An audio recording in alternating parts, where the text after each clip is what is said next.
Welcome in everybody to episode 8 of the Blurred XI podcast. Today we're going to be talking about Sortie. We have the lightest crew that we've had in a while today on the podcast. Mm. It's only three of us today. It's got Hegmo, Dex, and me. Uh, Dex, how you been doing, buddy? How's your week been? I've been working an early shift this week. My sleep schedule is completely screwed. Um, I'm Uh-oh. like falling asleep when I'm supposed to be doing my sortie team. Mm. It's horrible. Oh, And then there's no. a bit of drama in my Discord and link shells because someone Yeah. was talking smack to me, and I was like, "Hey, Uh-oh. man, I'm just gonna remove you from the Discord quietly. No, nothing." And he ran to someone else, and it became a whole thing where and it all stemmed from the fact that I use Miracle Cheer at points in time. Oh my Yeah, god. yeah. I was there Isn't for that the worst? like the When you, reactionary like, part. But, Go I ahead. got called a lazy bard, I'm trash, I don't know what I'm doing. all true. Um, Which is I was yeah, told fair, that that's fair. -1 potency is 25% less damage. Wow. Mm. I don't know, I was it just gonna became this say whole it's the thing. worst when, like, because the same thing has happened to me in the past where, like, you're like, somebody when you run a Discord or like a link shell or like a stream, we talked about this before. Like, I don't know, it's kind of your decision if you want to like nobody's entitled to be there. And Mhm. this isn't a public service that you're doing, right? So like if you decide to remove somebody, that's up to you. You're entitled to do that. And it's always when you're like, hey, look, like I don't want to deal with it anymore. I'm just gonna remove you. And then they like scream about it and it makes it so much worse. The problem was the person I removed, I might have been in a bad mood that day due to the thing I talked about prior with work, and, maybe he didn't deserve it, maybe I was being too harsh because Yeah, Mm. that's he was fair. being snarky in the moment. But, yeah, I have the right to not deal with snarky stuff when I'm trying to have fun playing the video game. But it wasn't him that blew up, it was his buddy, and his buddy, like, went to bat for him by just shitting and burning the Mm, bridge completely. yeah. And I was like, "Well, that was Well, fun." what's awkward is that you still have to do the podcast with Myth and I, Yeah. even after all this. Well, see, the joke is, it was Shiraj, and that's why he's not here. Yeah, Oh, yeah, oh my. we finally got rid of him. Yeah. Shiraj is, not feeling well today. Hopefully, he'll be back with us, next week. But we From my actually understanding, it's the food here, like, he ate too much American His food, and his arteries are little are body slowly filling up, and he Yep. just can't. he's already halfway to congestive heart failure. Well, But other Yeah. than that, in game, my week has been, just Limbus filled. I've done more Limbus this week than I've done since it came out. mm, Really? Why? Because I feel guilty, I'm getting FOMO. When I Oh, logged no. in this week and the Limbus god said, "You have 100K total to claim this week," I was like, "Oh, no, it's happening." oh, I've had that jeez. since week 2. You just don't That have the sounds FOMO. terrible. Yeah.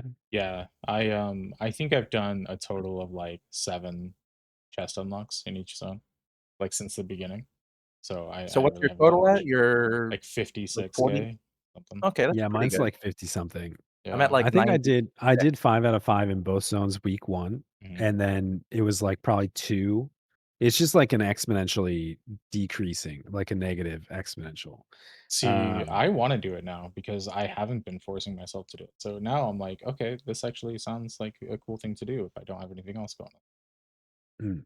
I mean, it's nice to fill like, every once in a while, I'll do, like, I'll come out of sortie and be like, "Well, Dynamis is an hour. I need an hour of Mhm. something to do." Ah, perfect. So it's good for that, but Now that I've done it enough, I'm growing to hate it less, like, as long as I have people that aren't stupid and aggro the fairies and stuff, I'm gonna have a good time. Yeah. See, I remember the last time I went to Limbus with Dex, I was purposefully aggroing everything that dispelled us, and then he would be like, "Hey, just let me take care of this so we don't get dispelled." And I was like, "Yeah, cool, go ahead." And then I'd start attacking it, and then we'd all get dispelled. And I had a blast, but I don't think Dex had a lot of fun doing it. Could you hear me groaning through, Yes. like, Oh, hundreds of miles? you weren't groaning, you were yelling at me. on Come on, man! Yeah, God damn it! it was fun. He's like, "Do you wanna get fucking banned from the link show?"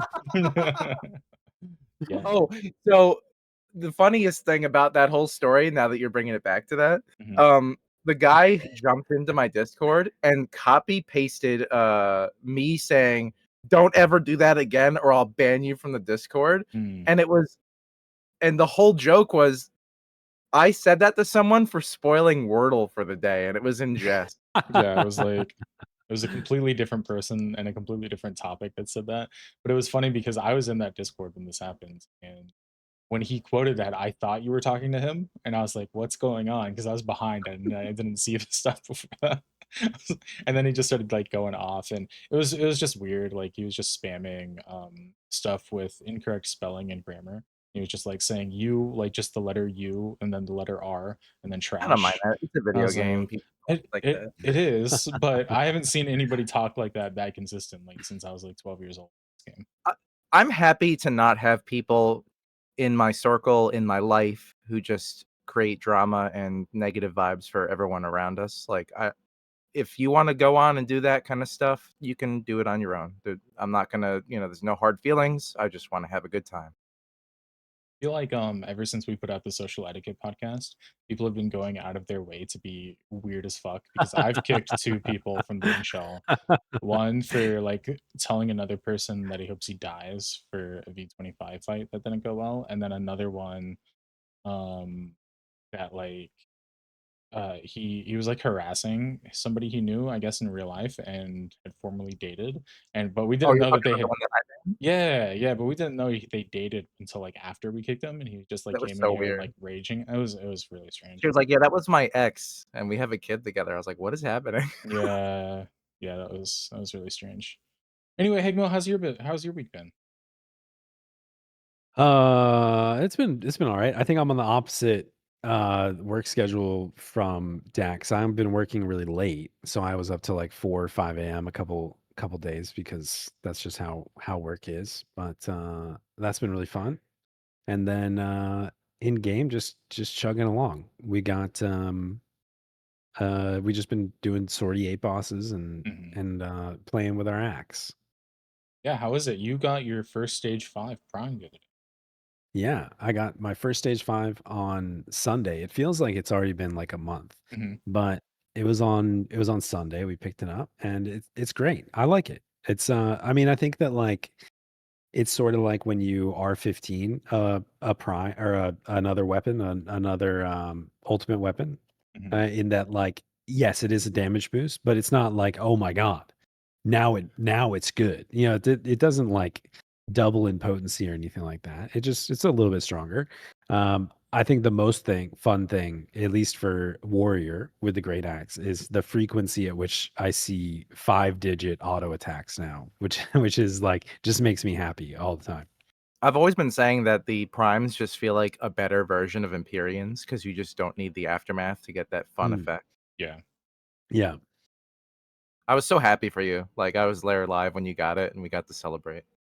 yeah, it was great, and I'm glad to have that checked off, and Mhm. be I'm grinding for the next one now. I think I'm gonna do hand to hand next. Hand to hand will be my next stage 4. I don't know if I'll Yeah, I was take it gonna say you're 5, gonna but stage 5 it? Holy shit. no, stage 4 it. Yeah. Do you have Instead any of, sorry, I was gonna go say, do ahead. you have any plans, to stage 5 anything else?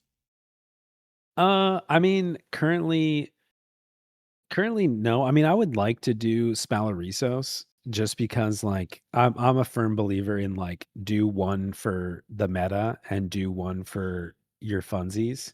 And as a treat for myself, as if I needed an extra treat for completing a stage 5 aside from getting a cool purple glow and a ultimate weapon and everything. I finally broke down, and the day I got my stage 5 I checked the auction house and there was a Kraken club and I was like, you know Mm. what, I'm buying it. So I bought a Kraken club and the first thing I did was take it out was stage 4 Spalarisos, and it makes it so much more fun because Yeah, I you can see TP that. so fast. Yeah, I you feel like TP so Beast is fast the and it's a hard third hitting best weapon job skill. for And Kraken Club. yeah, So nice. Mhm. Obviously, like, Dragoon and Ranger are up there because of the weapon skill damage and the Right. accuracy, but But after that, like, I think Beast is the best. yeah, with the especially since Tandem Blow came out with like the accuracy bonuses and stuff like that, and Yeah. for Beast. It's so fun. Dude, I've been doing all my Limbus on Ranger with Kraken Club, and I miss doing it, like, I don't get the opportunity to do it all the time. It's so nice. I ever tell you guys about the time I went into Odyssey with this guy that was in like a higher end game shell and was like talking up himself a lot, and he came in on Bard with the Kraken Club. I think I I haven't heard remember that you story. talking about that. Was that relatively recently? It was like a 'Cause year ago now. okay, yeah, Um, maybe I think I might have been like, you might have talked about it on stream or something, and I yeah, was watching. it was super funny because That like sounds like a familiar story. he was like psyching himself up, and he was like, "Dude, I'm fucking be so good. Like I'm gonna beat all the DDs because I've got this Bard with the Kraken Club." And then the very Hell first yeah. family was Op Kalus, and he got countered to death. Like literally Countered to death. literally in a fraction of a second, he was just Hmm, exploded on the ground. Yeah, yeah. it was really That's good. awesome. Yeah. I feel like Bard isn't too bad for Kraken Club because Mm, you can give yourself the accuracy that you need, but, like, then True, yeah. you lose out on the damage. It's kinda weird. yeah, It's a trade-off. yeah. I probably wouldn't use it on Bard, but I don't know. I haven't I need to gone that say deep this into it. because we were talking about Hegmo's stage 5, and I Mhm. don't wanna, like, sneak past the topic. Um, I haven't decided, and I have Mm, I know, yeah. 20,281,000 Gallum offering. Just mm. sitting on you could make 3 stage 5s, like I was gonna say, like, if I wait till 21, I could make yeah. 6 stage 4s. Yeah, there you Oh my go. god. I don't have Jesus. the psych for it, though. So, I I mean, Oh, think, honestly, well, I think it's the balance. Like, I think that the takeaway is that you can pick a stage 5 to make, and then you can make, like, 4 stage 4s at the same time, which would be crazy. the limiting factor is the psychs, right? Yeah. I think I'm really leaning towards just finishing the dagger so I can have a glow on, like, most of my characters, and I have a mhm. nice toy for Thief when I play Thief solo, and I could use it on Bard, yada yada. I don't know if I'm gonna stage 5 the gun. The gun seems kind of mid. And then, I think I wanna stage 4 the Scythe for a fun toy because Mhm. it's really good. Yeah. Yeah, why not? Just play around with it. I'm Feels really good. tempted to make Panaka because someone mentioned it, and I was like, Tanaka's so cool. I mean, and I'm all in with Kiko. I know Kiko's a, Panaka advocate, Mhm. and, I like it a lot. I think it's fantastic, and mostly just like again, like Ranger doesn't get to be used very often, um, just by nature of how Ranger works in the game presently. But like, it's just like Dragoon. Any Dragoons that's been suffering through having to use Savage Blade for the past few years. It's even worse for Ranger because you've never gotten to use a bow. And it's like finally the best weapon skill for Ranger is a bow archery weapon skill, and it's amazing. Hell yeah. I do like bringing Ranger to like Omen and stuff. It feels nice Yeah. to be able to just kind of stand back and shoot stuff and blow stuff up and when you really do not that be in on, danger. Foo and you pull hate and you ruin the run for everybody.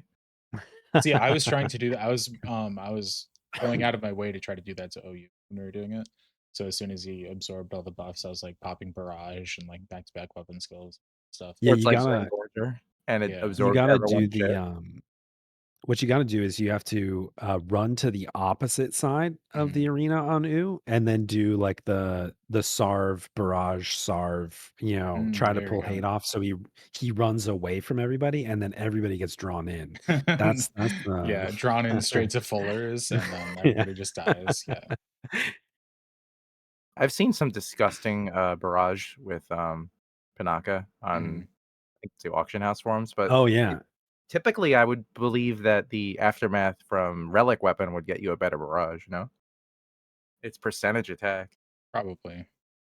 But Maybe, but I mean, either way, it's like it's the number of hits you get with barrage, and they all get like if because if you have a stage 5 Banaka, that's tripled mhm. versus the relic is only going to be doubled, right?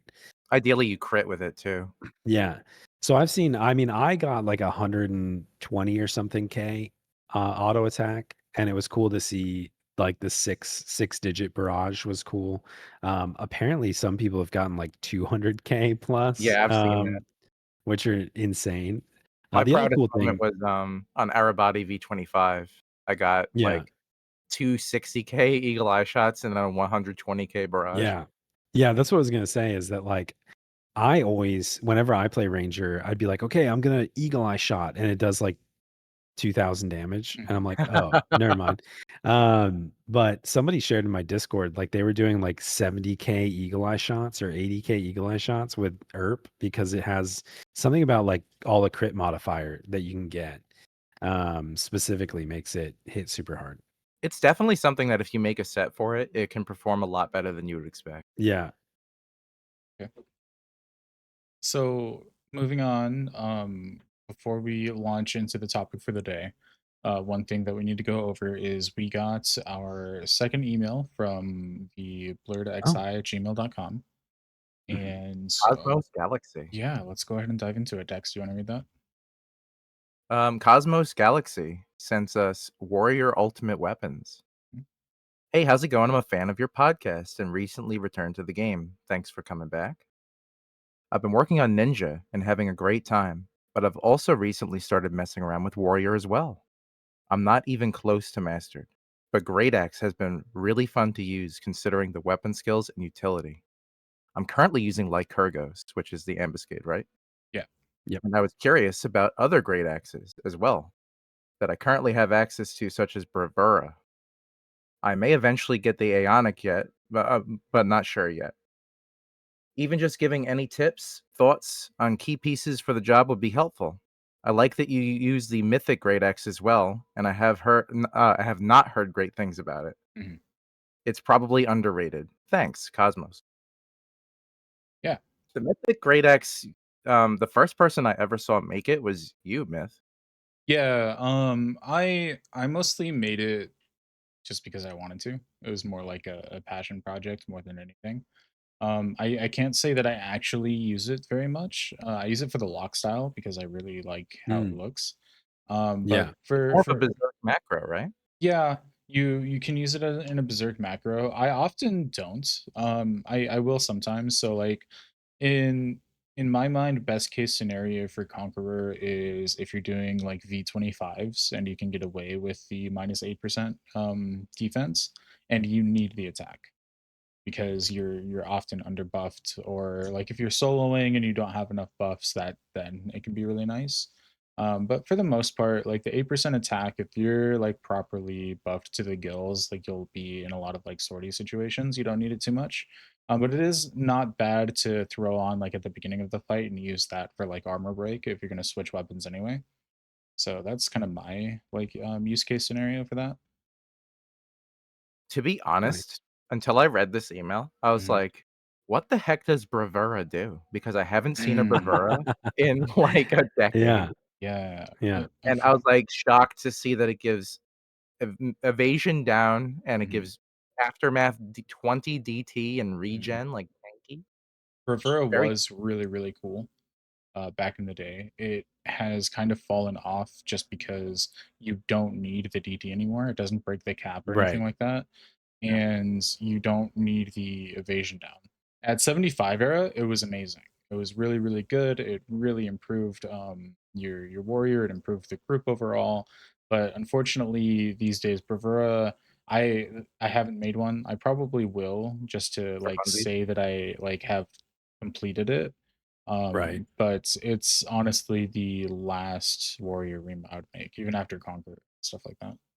I would say, like, I would love to see Square Enix go back and give some love to the relic weapons that have Mhm. been kind of neglected. Yeah. Like, even just putting DT2 on Bravura would kind Mhm. of make it a unique tool that Yeah. would be used sometimes. Yes, The, absolutely. uh, the R15 augment is kinda interesting on Bravura too. It has double attack damage plus 10%. Mhm. That's strong. Um, That's that like is the pretty Sakata crazy. hat, right? Yeah, if you combine Sakpata, Agog legs, and Bravura, That's a lot of big damage, Yeah. that could be pretty cool. especially if you're using, your prime weapon, right? You're gonna make those double attacks hit really, really hard. Well, you couldn't use your prime weapon in a Bravura, but, uh, Ooh. you would get the same double hit, Mhm. double damage hidden effect from Bravura. So What are some other axes that like a fledgling warrior, like on the path to getting their first Aeonic, perhaps not quite ready for Chango? That means they're probably not doing sortie. You know what I mean? Yeah. What's the progression for warrior endgame I do axes? think Lycurgos is the right route to go. Yeah, if you're set on using a great axe, like Kurgos, probably the best. It is super underrated. I think it's a little bit better for Dark Knight because if you guys aren't familiar with like Kurgos, you get a TP bonus based off of how much HP you have. That's Oh, why so it's if you so like do a strong for drain Dark Knight. 3, yeah. Yeah. So, Plus, you get access to armor break, which Dark Knight mhm. doesn't normally. Mhm. Yeah. So like when there's newer Dark Knight players and they don't have like a Khaled Bulg or something like that yet, I recommend that they make like Kurgos. For Warrior, it is strong. It's going to be stronger in places like Limbus where you get that HP bonus.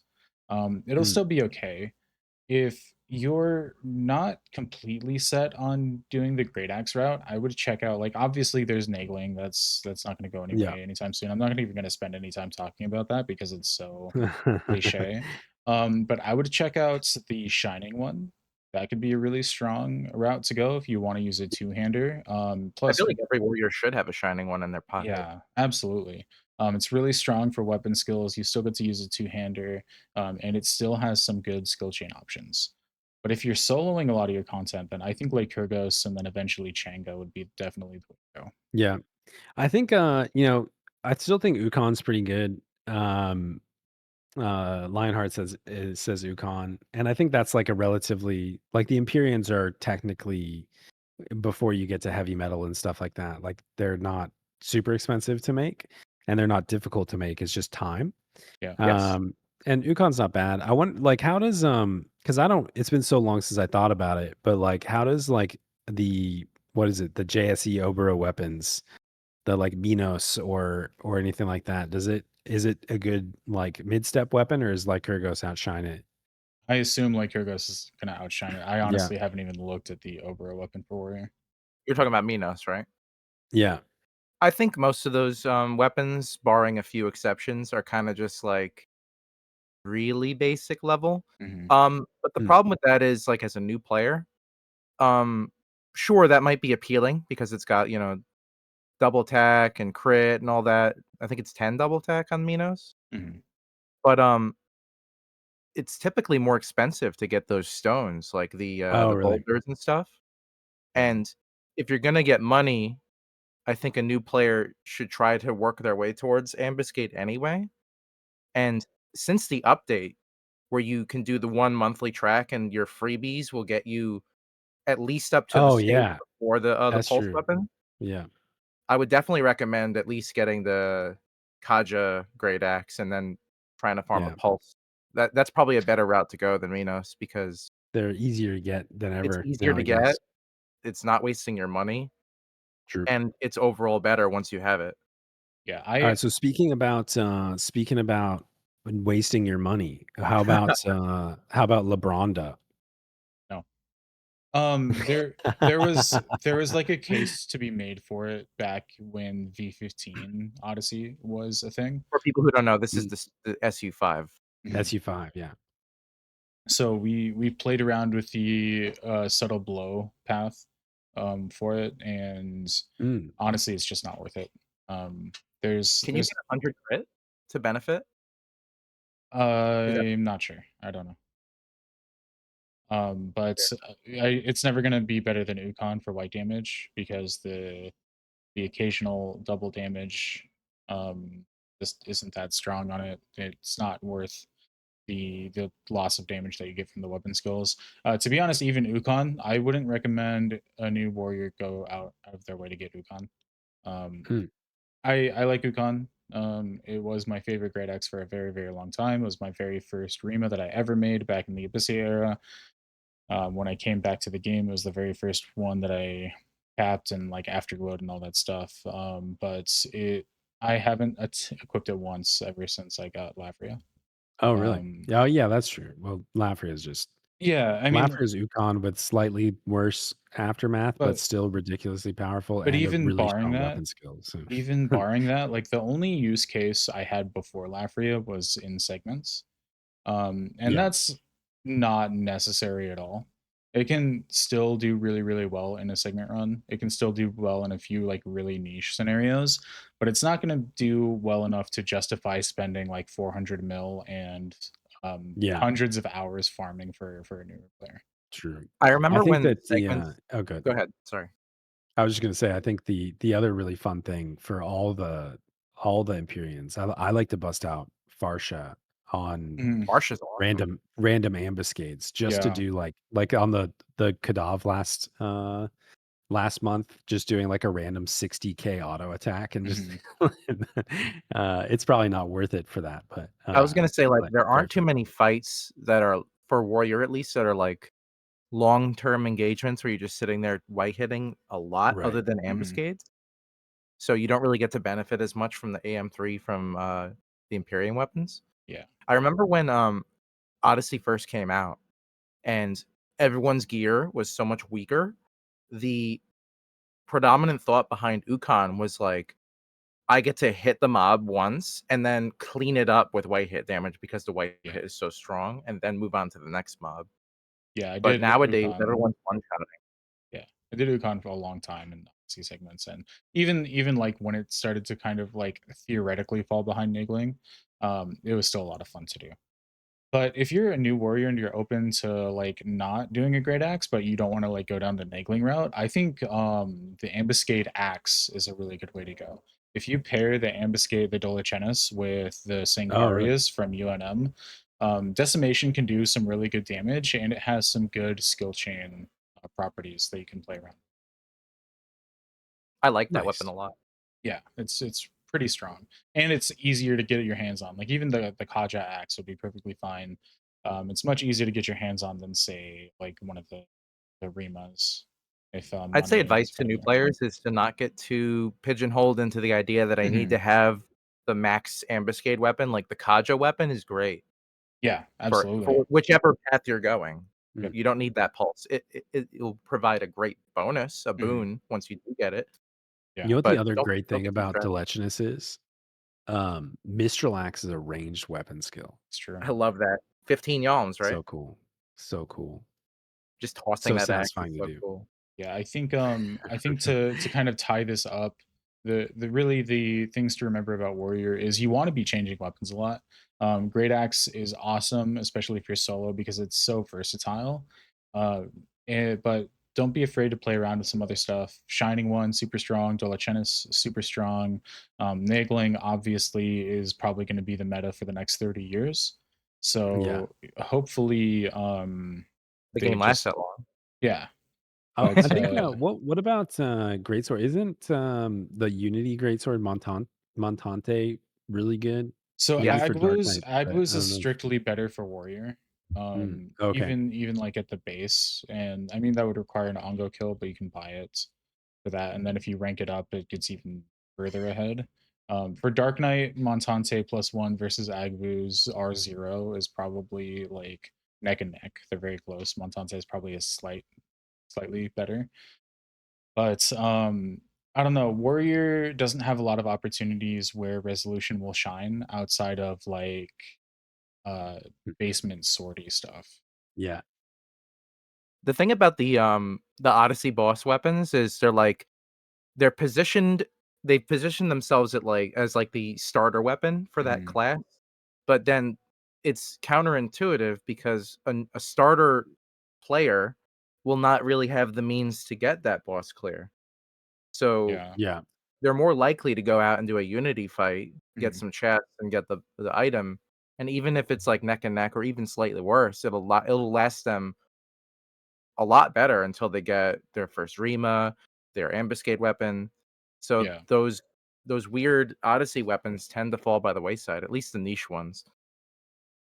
Yeah. I think even like as you get more experience in the game, and we'll kind of talk about specifically sortie moving on, but R30 Agwu's greatsword is really, really strong.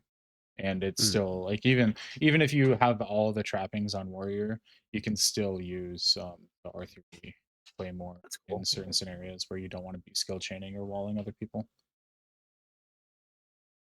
So to wrap up Nice. Cosmos's email, thanks for emailing. Yeah, sure. Um, Yeah. I think you should definitely work towards the Ionic. You seem to be Hmm. hesitant. Hmm. That's an amazing weapon once you get your Oh hands yeah. on. Yeah, But Tango's what you're fantastic. doing now seems to be right. Like stick with the Lycurgos. It's very fun. yeah, And don't stress Rimas if you don't have to. yeah, absolutely. Not everybody needs to go out and farm 5 million muffins to glow purple like Hegma. In fact, for the majority of people, I wouldn't even recommend that. I mean, So Stage 5 is underrated, well, but sorry, yeah, overrated. I what? think I think that everybody should do sortie. I would definitely recommend you should go farm muffins, but Oh, do for you sure. need a stage 5? Maybe, No. maybe not. Probably not. I think 90% of the player base can get a stage 4 and have a lot of fun with it, and Mhm. getting Yeah. their first or maybe only stage 4 can be a great milestone achievement and a great chase. Yeah, for sure. Now that we're talking about sortie, let's go ahead and get into it. So the topic today is sortie A through Z. We're going to be talking about starting off what a new player that has never stepped into sortie should kind of be looking for, should be looking to do, and what their objectives should be as they go into that content. Throw up the Hegmo guide. That's Throw it right. up. That's Yeah, right. We're talking directly to you, little Hexy. yeah. Hegmo, do you have a guide? Or I have a unlocking sortie guide. oh, Um, That's perfect. we did a YouTube video mhm, where we basically went in with somebody who needed everything unlocked. mhm. It was like one of their first times going in, and we challenged ourselves to unlock every single boss and area Wow. in one run. Um, which is really fun. It was a fun challenge. Not everybody's going to do that because it required us to be relatively well geared and knowledgeable. But it goes Right. through all the steps and all the different requirements to unlock everything. And I think that's really the first step is like going in and figuring out unlocking everything because you can't go in and do an eight boss the first time. Nobody can do that. So if you don't think it's reasonable for somebody to go in your very first time and unlock everything, what do you think would be a good run for, say, like a solo player that just like ding 99, cleared TVR or whatever you need to enter sortie? You don't even need to clear TVR, I guess. But maybe let's assume you've got some ambuscade +2. Where would you start that off, Egmo? I mean, I remember my first sortie run. Um, Back in the and day. and then, I mean, we would run in and we would do A objectives, like doing the magic bursts in A. I was trioing it, so we had 3 people. And we would do magic bursts, and you kind of have to if you're solo, you have to go in on the right job. So it depends on what job you're playing. Like if you're going in for the first time, you only play warrior.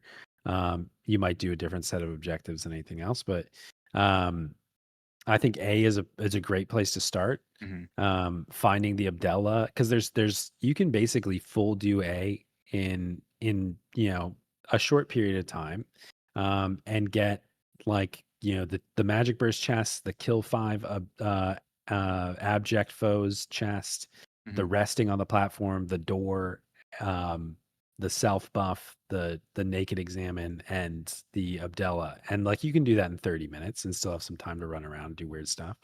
But I Yeah. think just like looking at the objectives, considering what job you play and what you're capable of doing, um, and picking an area that kind of can accommodate um, clearing some stuff and getting some chests. There's also I've recommended to people before. I'll let somebody else chime in, but I've recommended before if you're really nervous about sortie, there's a pretty good number of objectives that you can do Hmm.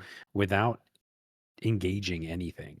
Yep. Like Yeah. you don't even have to fight. You can run through sortie and make like 1,000 gallon free, and it's like not bad. I was gonna Yeah. say, like, if it's your very first sortie, I think either watching a video or consulting the wiki for an idea of what things there are to do before you set your toes in is a good idea, but I wouldn't stress the objectives too much. Mm. Getting your feet wet and just roaming around, familiarizing yourself with the zone, killing some stuff, that's a great first sortie. Like, you don't have to, like, go out of your way and do anything crazy. I want to Um, clarify real quick for anybody who may be listening who hasn't done sortie. Sortie is split up into four quadrants. For the upstairs, it's A, B, C, and D. And for downstairs, it splits into E, G, F, and H. So when we're talking about going to like A and doing the objectives, it's because each quadrant has a set list of objectives you can do that spawns chests and will get you either temporary items and points or just points. and they have doors that lock each other out, and you have to do an objective to get the key to permanently have access to the next section. Yeah. Once you've got yourself familiarized with, like, the A area and you've dipped your toes in, I think a great idea is to just go go through the wiki or a video and try unlocking things one step at a time. A lot of them aren't too bad, like doing all the doors in the order and Yeah. then that kinda stuff. But, I wouldn't, like I wouldn't set the expectation too high. I would, like, Mhm. maybe if you're in there by yourself, for example, I would set maybe, like, 30 minutes to trying to get something unlocked, getting a new key item, and then another 30 minutes doubling back and doing the things you've already learned how to do, doing the freebie stuff, like teleporting between the things and, you know, finding the Abdella. Yeah. Um, I do think now, because this is different from how it was back when I first learned Sortie. When I first learned Sortie, it was new and there was no basement. I do think getting the basement unlocked in A in your first run is quite valuable, just to, like, go downstairs. Oh, and it's so easy Yeah. too, yeah. Yep, Yeah. and you And can So do you that for also every unlock zone. your reforge, yeah. yeah, yeah. Yep, So to unlock Empyrean Reforged, for +2, you need to enter Sortie. For +3, you need to go down to the basement. All you have to do is zone in and then go downstairs. and that's not to say that, a new player will, in any short period of time, be able to get their +3 because you'll need a star stone, Mhm. and you'll need a lot of points. But, I think any player's first run, if they have trusts out and they're just killing stuff in A and doing the objectives here and there, they can look to get like 1 to 4K per run, and then they can Yeah. work their way towards getting 8 or 10K per run as Yeah. they And progress. I think one thing that's really important to, like, remember in your sortie progression, because like, I think everybody's like, "Oh, I gotta get into the basement, I gotta kill bosses, we gotta get 10,000 gallon," like, Baby um, steps. but, like, I think that one thing that people often forget is, like, how valuable it is to learn the map. Yeah. Yes. Like, and to know where you are. Like, I've run sortie with people who are like, they jump in. I'm immediately like, okay, we're doing the 8 boss path. Let's go. Let's run around circles. Just stay close. It's like, and whenever you have to deviate the path or They're that lost. somebody gets lost, and it's just like, it's so important to be able to be like, okay, we are here. Let's go to D instead. How do you do that? You know what I mean? Yeah. Learning the map is a huge part of the progression and the Mhm. learning experience too. Because the zone is so massive and there's so much running with very little interaction that you need to do between the running, knowing the shortest path to something, to an objective you're planning to do, or to the nearest teleporter to facilitate that is Mhm. Yeah. paramount to your success. Like, you don't want to be wasting time in there. You only have an hour once per day. You kind of want to, like, set a goal in your mind before you enter and kind of lock in and hone in on that. Yeah, absolutely. So day one, go in, look up your objectives beforehand. Try to get all of your teleports if you can. Try to get all of your keys. And we should clarify that there's one teleport that you're probably not going to be able to solo, especially as a new player, and that is going down to H, which it Yeah. requires killing all of the Fomors in the D quadrant, which is the quadrant that corresponds with the one downstairs. So you have to go in and you have to fight all the Fomors. And if you're not geared, those Fomors can be kind of nasty. They can even Even one when you're shot you. geared, like, Mhm. I remember early on, like, we would split up a lot and be like, "Okay, let's 2 people are gonna go do D objectives, 2 people go do A, 2 people go do C, because as long as you're in the right, like, floor, you get the Mhm. the key item when the box opened. And there were so many times where like I'd be in cap DT and I'd be like, okay, cool, yeah, we can do this. Let's pull some Fomar, and they just like they two tap you. The thing with the foamers Yeah. is they have, whatever weapon they're wielding, they have access to every single weapon skill from that, plus an additional few from the foamer class, and the most nasty move that they can do to you is called Aegis Schism, and Aegis Schism lowers your defense by 80 or Mm, 90%, yeah, and you that's can just crazy. if he does Aegis Schism to you and then follows up with, like, a nasty weapon skill that does good damage, like, Rudra Storm or something like that, you're probably gonna get one shot. Yeah. Yeah, that, defense down is absolutely crazy. Definitely carry Panacea with you. So once you have like at least most of the teleports and the keys, let's assume you've gotten everything besides H access. I think a good goal would be to go in and get like 1 to 2,000 points a day. Maybe try to pop a couple chests upstairs, a couple chests downstairs if you're able to do that. Somebody mentioned getting your chance at star stones, which you need to upgrade for Yeah, plus Yep. three. Really important.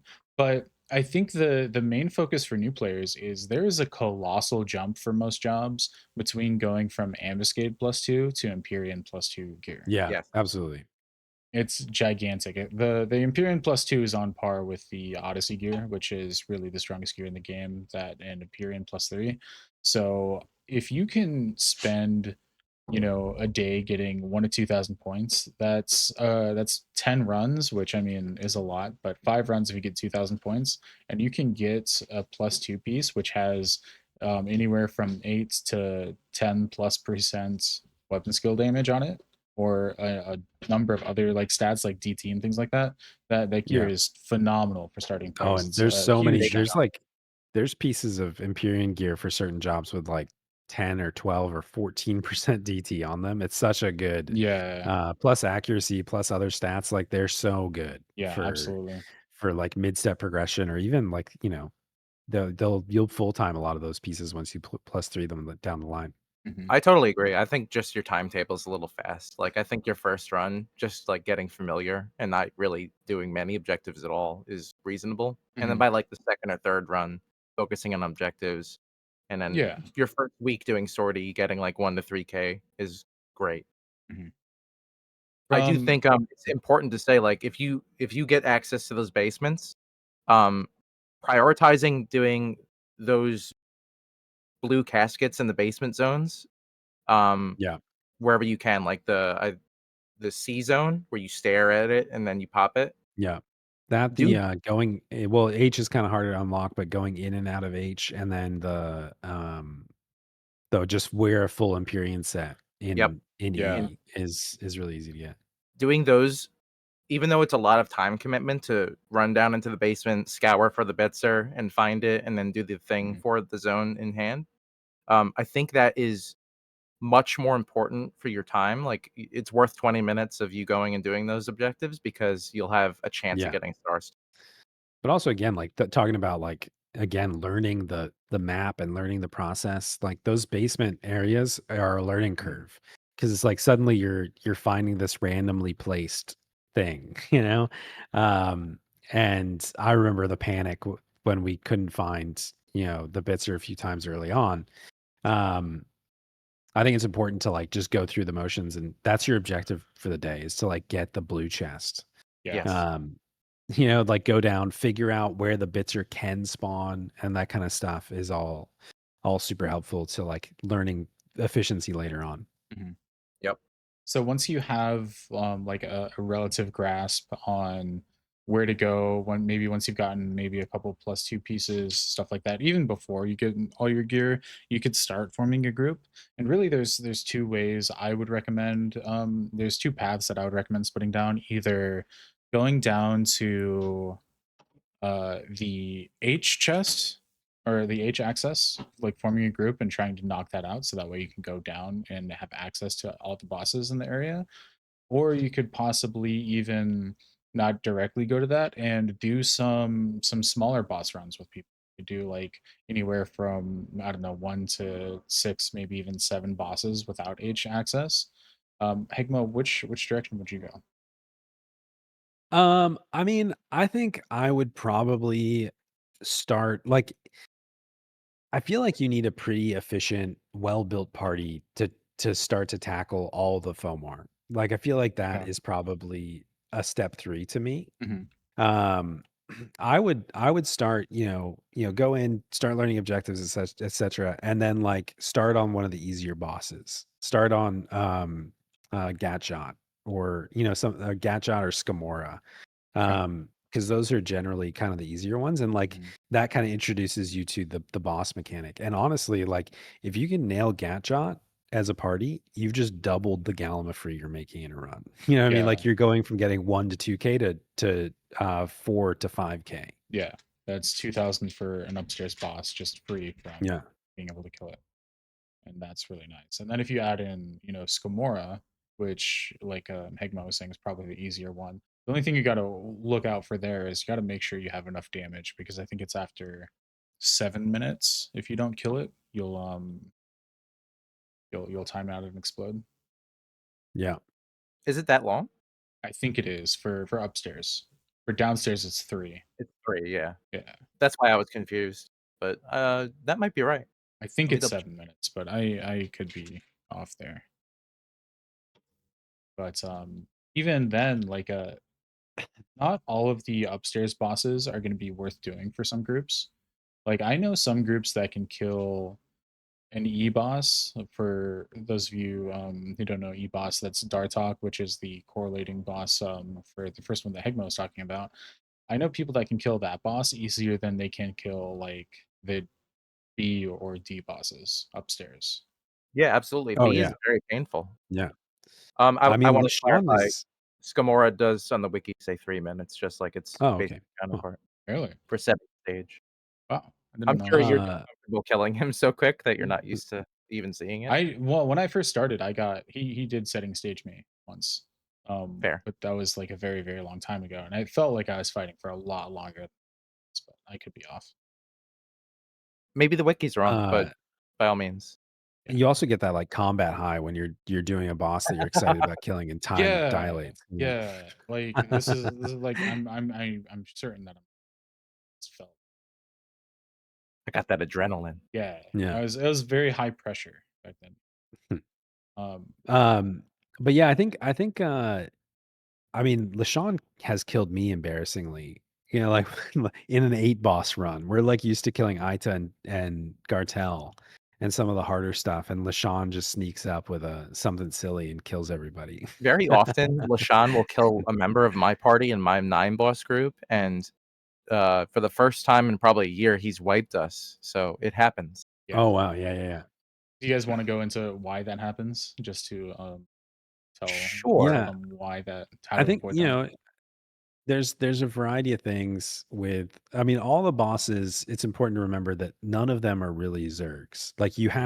you have to actually read the wiki, like learn the boss because they all have a gimmick. And they all have something that will just end your run if you don't do it properly. Um, and so yeah, LaShawn, the B boss, um, does a lot of stuff, a lot of stuff that can slow you down. But I think the most important thing is the buff absorption, right? Yeah, so Absolutely. the buff absorption is big. And what I've noticed is that a lot of people, when they die to Lashawn, it's because they don't go in prepared and they're trying to buff while they're fighting it. And then what happens is while they're fighting it and they're trying to buff, those buffs are also getting sucked to Lashawn, and then he gets buffed Yeah. and you lose yours, and it just spirals from there. There is key buffs that you don't want to have when he has wind hands, that can completely screw your run. Ice spikes, dread spikes, things like that. If he Mhm. steals that, then your party is now getting completely messed up by those spikes. Yeah. It's a great Yeah. example. Yeah, I think so LaShawn and Gartel, I don't know how much we want to go into depth to individual boss strategies, but they're kind of unique in that they're the maybe the most complicated because as you go in, they'll either be in Wind Hand or Thunder Hand. Mhm. And there's basically two different fights. Um, Wind Hand absorbs any buff from the party randomly. So stuff like Soul Eater, if you want to get uh, auto attack crit for 8,000 damage, you can put up Soul Eater, but otherwise, definitely don't put up Soul Eater. Mhm. Um, the spikes and stuff like that are terrible. Retaliation and whatnot, you don't want to put up because they'll wipe the party. Um, so he copies any buffs off your party, and then if he's in Thunder Hands, he copies any debuffs you put onto him onto the party. So if you have like a Dia 3 or whatever, it'll get reflected back to you. The funniest, Um, I've done a mage strat where the scholar puts a helix on him in Thunder oh Hands, and boy, Oh, and nice. he shit. gives the party helix, and we all die Yeah. Just instantly. get 10K 10K ticked from a Yeah, that's Whoopsies. brutal.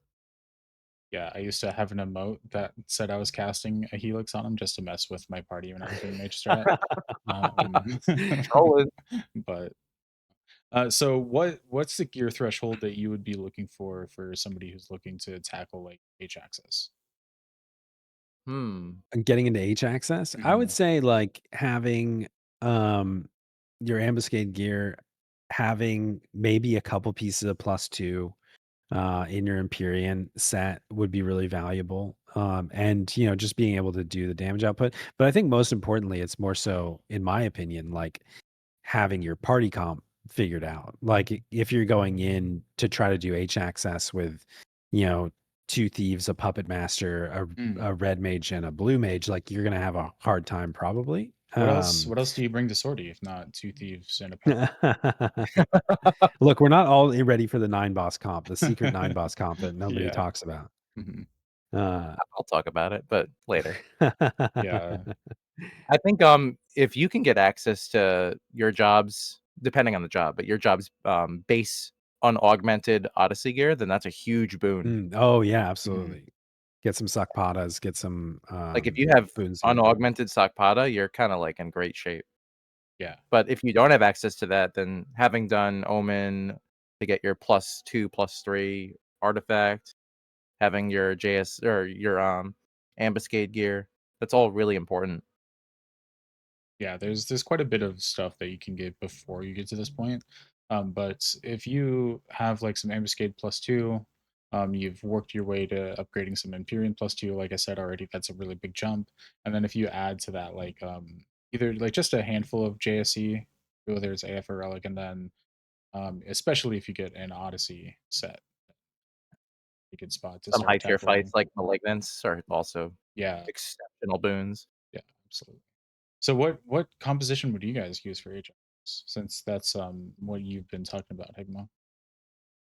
I mean, I think you probably need a healer. Um, I think if you're doing H access, white mage or scholar would probably be fine. Um, I refuse to do anything without both a bard and a corsair. Sure, sure. um, and then from there, like you need damage to happen. So it's just from there you could probably do 3 damage dealers. If you could probably bring a tank and it would make it a little safer. Yep. Mhm. Um, but I mean, my go-to sortie composition for most things is like 2 strong DDs, bard, core, white mage, and then either geo or red mage is like I'd my say general recommendation. I'd say there's, like, 3 typical ways to go about doing it, and Hegmos is, like, the tried and true, Mhm. get a very balanced party and just DD things down one at a time, take care of everything. Having something like Red Mage to break any links and Mm. aggroes you get would be very helpful. Um, I'd say method number 2 is getting a tank, Bard and Core, like you said, and then, any jobs that can use Aeolian Edge and getting a whole Oh group of yeah, them together, putting a Geo Bubble down and Aeolioning everything at once. As long as the tank can survive it, then you're kinda golden, but it's Yeah, dangerous because of Aegis Schism and things like that. Your tank can crumble instantly if they're not on top of removing those debuffs or having Phalanx, so it's a yeah. lot more scary. Yeah, And then the 3rd I've seen quite a few newer tanks crumple in that I've seen position, so experienced tanks crumble. yeah. It's scary, and you don't wanna overpull, but it's very efficient and fast if you're able to do it correctly. Yeah, absolutely. And the 3rd method I would say is, stacking blue mages and just spamming Entomb. Yeah. Just get a whole group of them together, spam Entomb.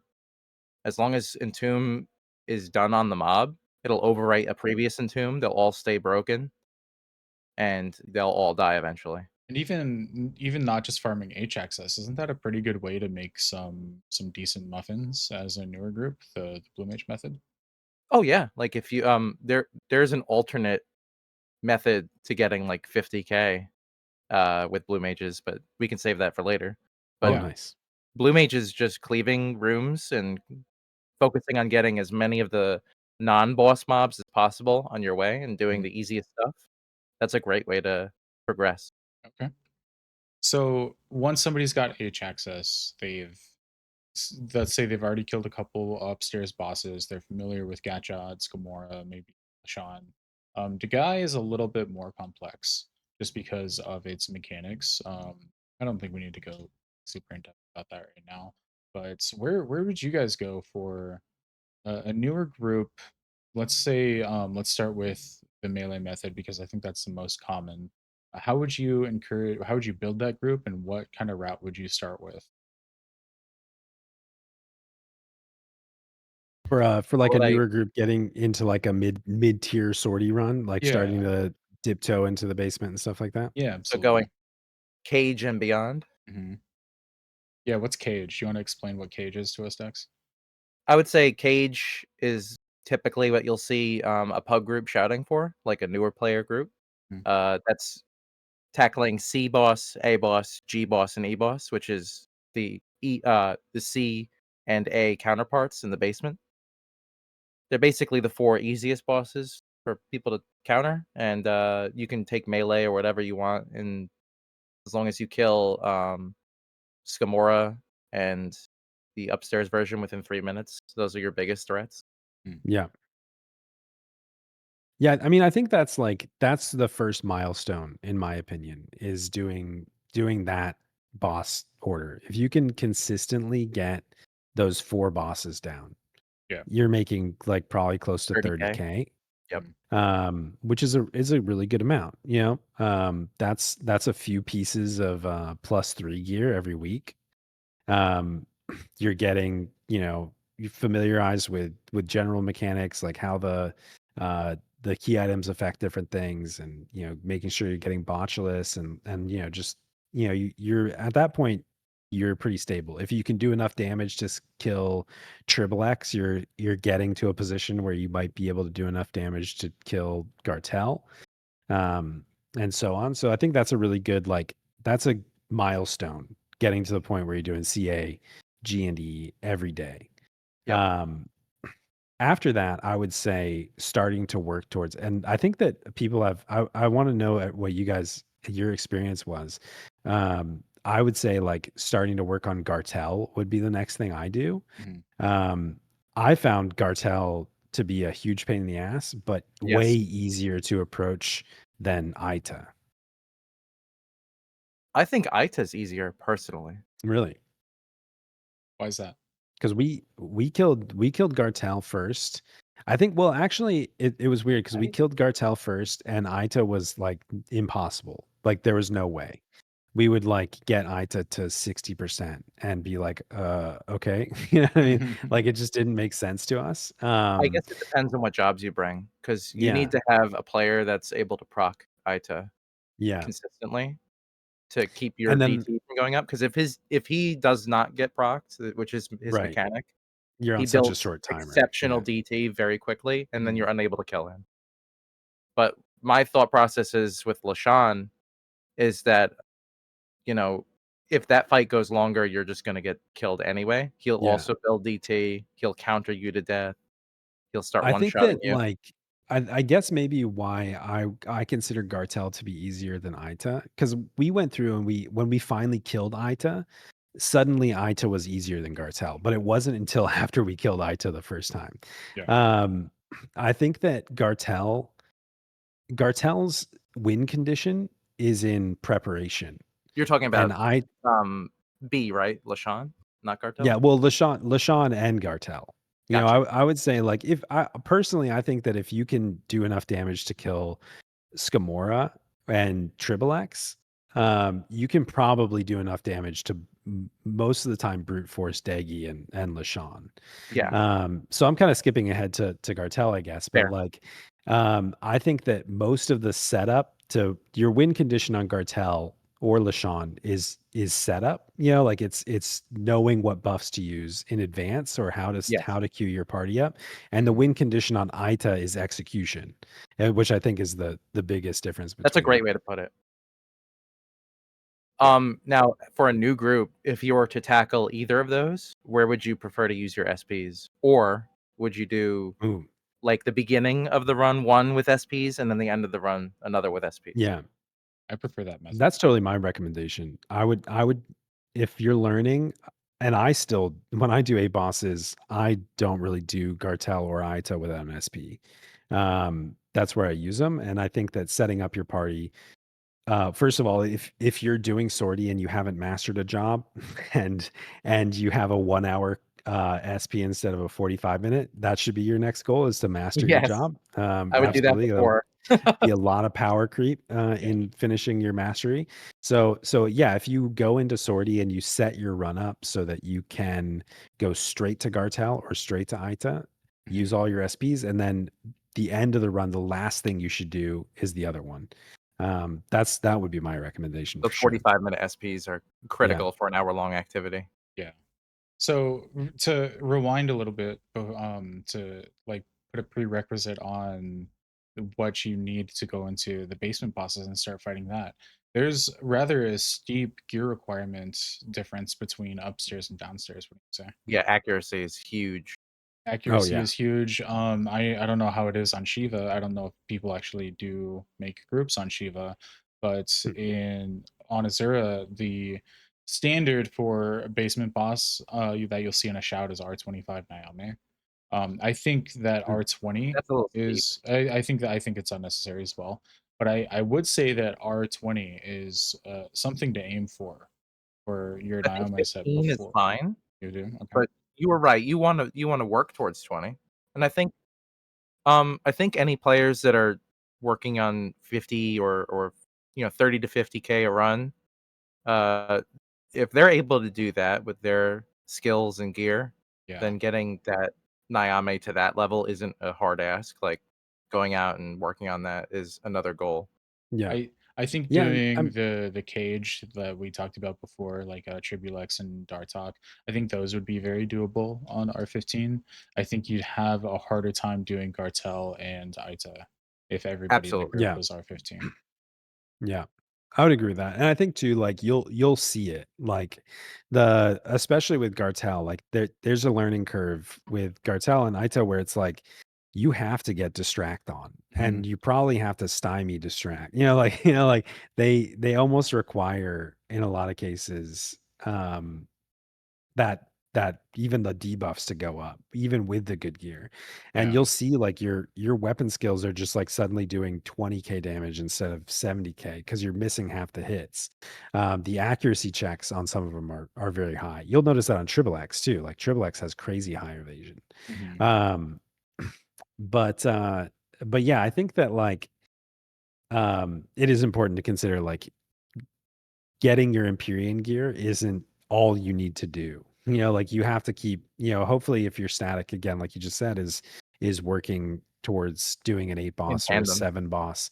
Work that into your schedule. I know that it's time and it's time intensive, but like Mhm. if you can get a static that at least once a week can do sortie and then a 30-minute farm in Odyssey and then like 1 or 2 boss attempts, like that's you'll be progressing on multiple fronts.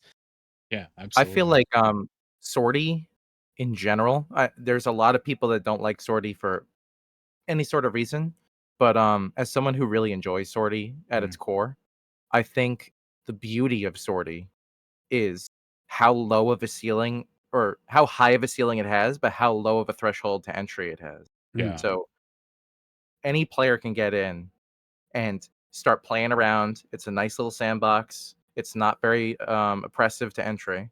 You Mhm. can get 3, 5K. You can start getting familiar. You can get 10K a run. You can get a team together. You can get 15, 30K a run. yeah. And as you're doing that, you're getting stronger. And then you can tackle other content in the game. So you can use that Right. content to boost your gear and your Mm. character even further, progress further, and then go deeper into sortie and tackle more objectives per run and get faster and more efficient at them. I think it's worth noting that the we're talking about the melee method right now. That's probably the most common, like 5 to 8 boss method. But there's a time that people weren't doing that. In fact, it wasn't I very think popular until probably what about a year or two ago. I'd say like what you're leading towards, the mage method, Mhm. is still very popular. Absolutely. And I was before you like we were on the same page in our brains because I Mm, was gonna say Mm. I think most players will start off and do their progression and get up to Cage, CAGE, mhm. as a melee group, Yeah. and they'll do Yeah. that for a little while and get 30K run and start to boost their characters, and then they'll hit that wall where they need more gear to be able to do basements efficiently. Yeah. And this is where many players will now turn to the mage method, where they can do plus 1 boss on top of those 4 until they get comfortable, and then add another boss, and then add another boss Mm. until they get to 8, and they Do you won't think have that that same like accuracy and weapon skill requirement. yeah, do you think that like getting into Gartel and Ita is easier with a mage strategy than I it do. is on a yeah? Yes. Yeah. The gear requirement is lower, though the fight may be a little bit more complicated for those 2 in Mm. particular. I really enjoy Mage Method. For the very first stage 3 that I made was entirely from doing Mage Method. Oh The wow. very first time I did 8 boss was Mage Method. I'd say Um, the easiest 8 boss strategy is mage yeah, as you learn it. yeah, it's a super fun way to play Sortie. I honestly enjoyed it more than I do the melee method now. But then again, I was able to play Scholar, and I loved Scholar, so yeah, just sitting there spamming Lafria stuff over and over again.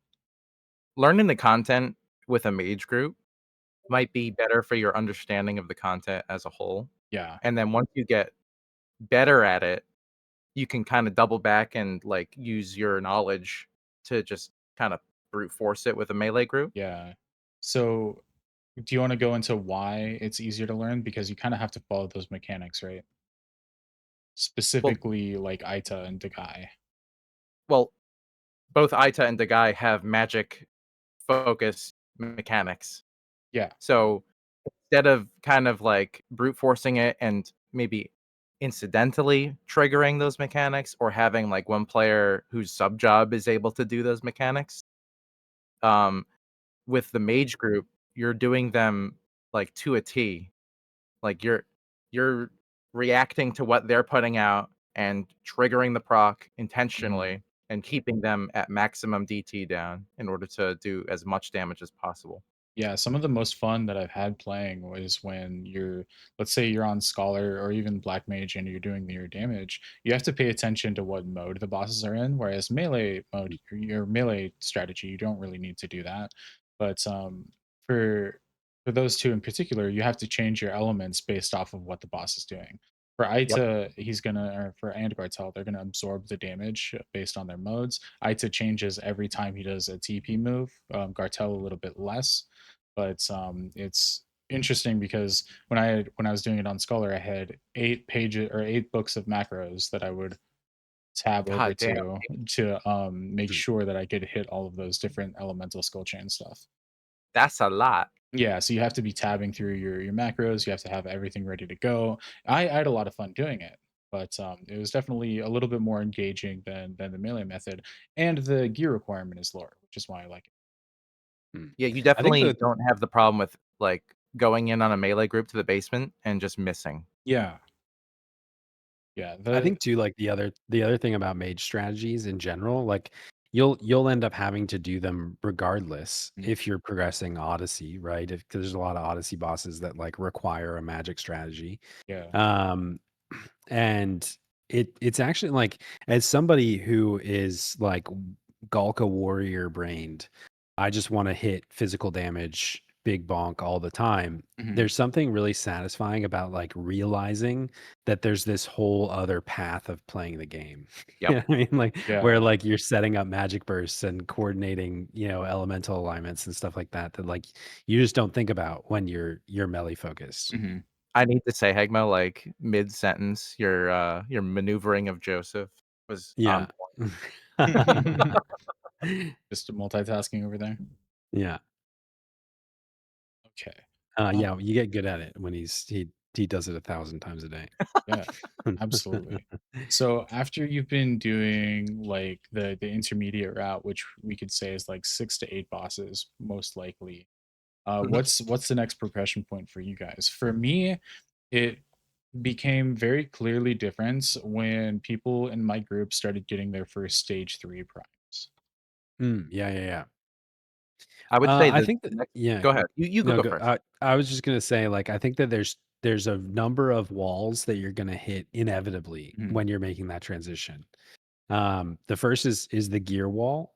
And then the second is the your static has probably been running together for several months and it's probably gonna start falling apart wall. mhm, mhm. So It's true. true, yeah. Yeah. Yeah. Um, but yeah, I think, I don't know. I think that, like, working on your gear and your efficiency and stuff is part of it. But what were you Mhm, gonna say, Dex? I was gonna say something to that effect, but also, like, Yeah. um, if you're getting to the point where you're able to do 8 boss consistently, that's, mhm. like, the first threshold, and by consistently, I mean typically 8, sometimes 7. You're always gonna have hiccups. That's Yeah. unavoidable. Um, Once you're at that point where, like, every day you at least are efficient enough to get 8 boss time-wise, and then sometimes you'll have a mistake, but you'll have enough time to do 8 all the time. Yeah. The next progression in what you're aiming to do is adding in extra objectives like killing 15 flan or killing sets of Mm, knuckwalls. Mhm. And that's like an extra 15 to 2,500, 3,000 points for each time you do those extra objectives. Yeah. And more importantly, it's a chest, which can give you a sapphire, sorry, a starstone, +1 boxes, those things that really help. Mhm. yeah, I mean, honestly, I think that it depends on your group efficiency and compositions and stuff like that. But like Mhm. if you're doing 8 bosses, you're probably pretty well positioned to do basically anything you want. You know what I Correct. mean? Like I feel like that you've learned how to do all the objectives really quickly and efficiently. You're obviously dishing out enough damage one way or another Mhm. that, you're killing everything. Every boss is like a 1 minute encounter. Um if you're doing 8 bosses, you're pretty well set, I think. And honestly, I think that, like, having done Ammonon and put it off for longer than most people, I think I could have started doing Ammonon sooner than Yeah. that. Like, I I think think Ammonon Amanon is can yeah, scarier than it should be for Yeah. the yeah. majority of players. It's the Amidon is more of like a mental, hurdle because of the TP stuff, but Mhm. we can kinda get into that a little. I wanna add that I still do 8 boss. Like, I don't Yeah. feel the need to do 9 bosses most days. Um, First of all, because I'm lazy, and second of all, just because you can get enough points, especially if you're only doing stage fours, you can still max out your points to psych ratio just by doing 8 bosses. That's one The of the most important things people don't sell Mhm. is, like, if you're getting so much points per month, per whatever, Mhm. that you're outpacing your sight gain, it's Yeah, kinda just icing. You don't really need that much, right. and you don't need the stress running every day either.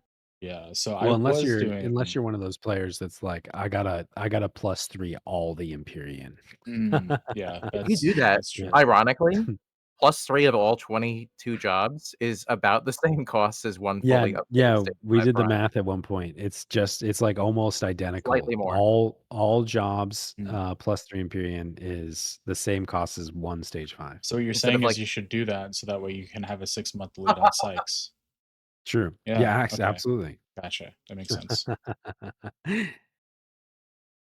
One thing I do wanna say, like, if you're a person that's looking to join, like, an 8 boss run, if you see a shout or something like that, please don't join 8 boss runs if you don't have H access. Yes, That's really disrespectful to the group's time. everybody the Um, 5 of the players' time. Yeah. yeah, I've had that happen before where, we did 7 bosses and we were about to go do Ita, and then somebody said they didn't have H access right after we teleported down.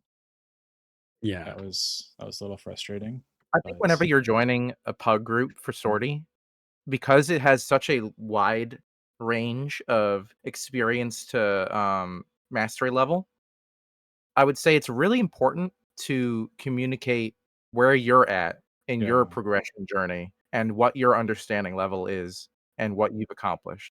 That way, the group that's taking you in can A, be more accommodating to you, mhm, and B, like, not hit a wall accidentally because you weren't at a certain point that they're expecting. yeah. I I mean, yeah, I think it's also just like general, etiquette.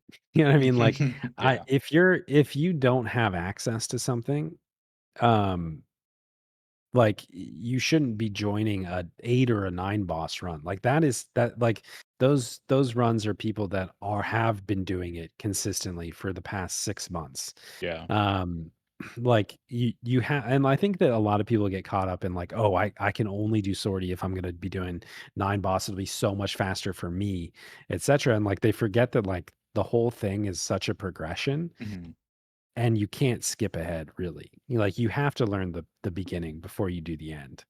yeah. Absolutely. Um, So I think so yeah. once you start getting into quote unquote like higher end groups, there's the people that do high end eight boss, which means they're like doing consistent eight bosses. They're probably doing at least one set of knock wolves and a bunch of other objectives. They're probably bringing in anywhere from like 56 to like even like 62,000 points a run, which Mm. is pretty good. And then beyond that is the 9 boss stuff. So Well, I don't even know if it's 9 boss per se. I'd say the next step after that is doing A day, get all your key items, and yeah, B day, do Yeah. Ammonon. that's a Yep, good that's point. fair. And then Um, once you're doing your B day, you're killing Ammonon, and your first few kills of him might mhm, even take 40 minutes. yeah, Mhm. You gotta learn how to do it the hard way before you can kinda, like, really dial it in. yeah, I But think once my you get Ammonon first down faster, you can start incorporating CAGE into that run, and then on your regular A Yeah, day, you then do the A yeah, boss. exactly. mhm, Then you're kinda taking a step back on your normal run, where it's like going back into your progression to doing only the easier bosses, yeah, but also getting the Ammonon in. yeah, I think my first Amazon kill was like 22 minutes. It felt like it was forever. Um, Yeah. but before we get into the Amazon discussion, what kind of gear requirements and any other requirements that you could think of if you're a new player, or sorry, not a new player, if you're a player joining a shout that is expecting to do a really strong, like you're joining a static that has been doing eight bosses for a long time, what kind of requirements would you expect to have that player be meeting? I would say it's probably R20 to 25 Nyame. Yeah.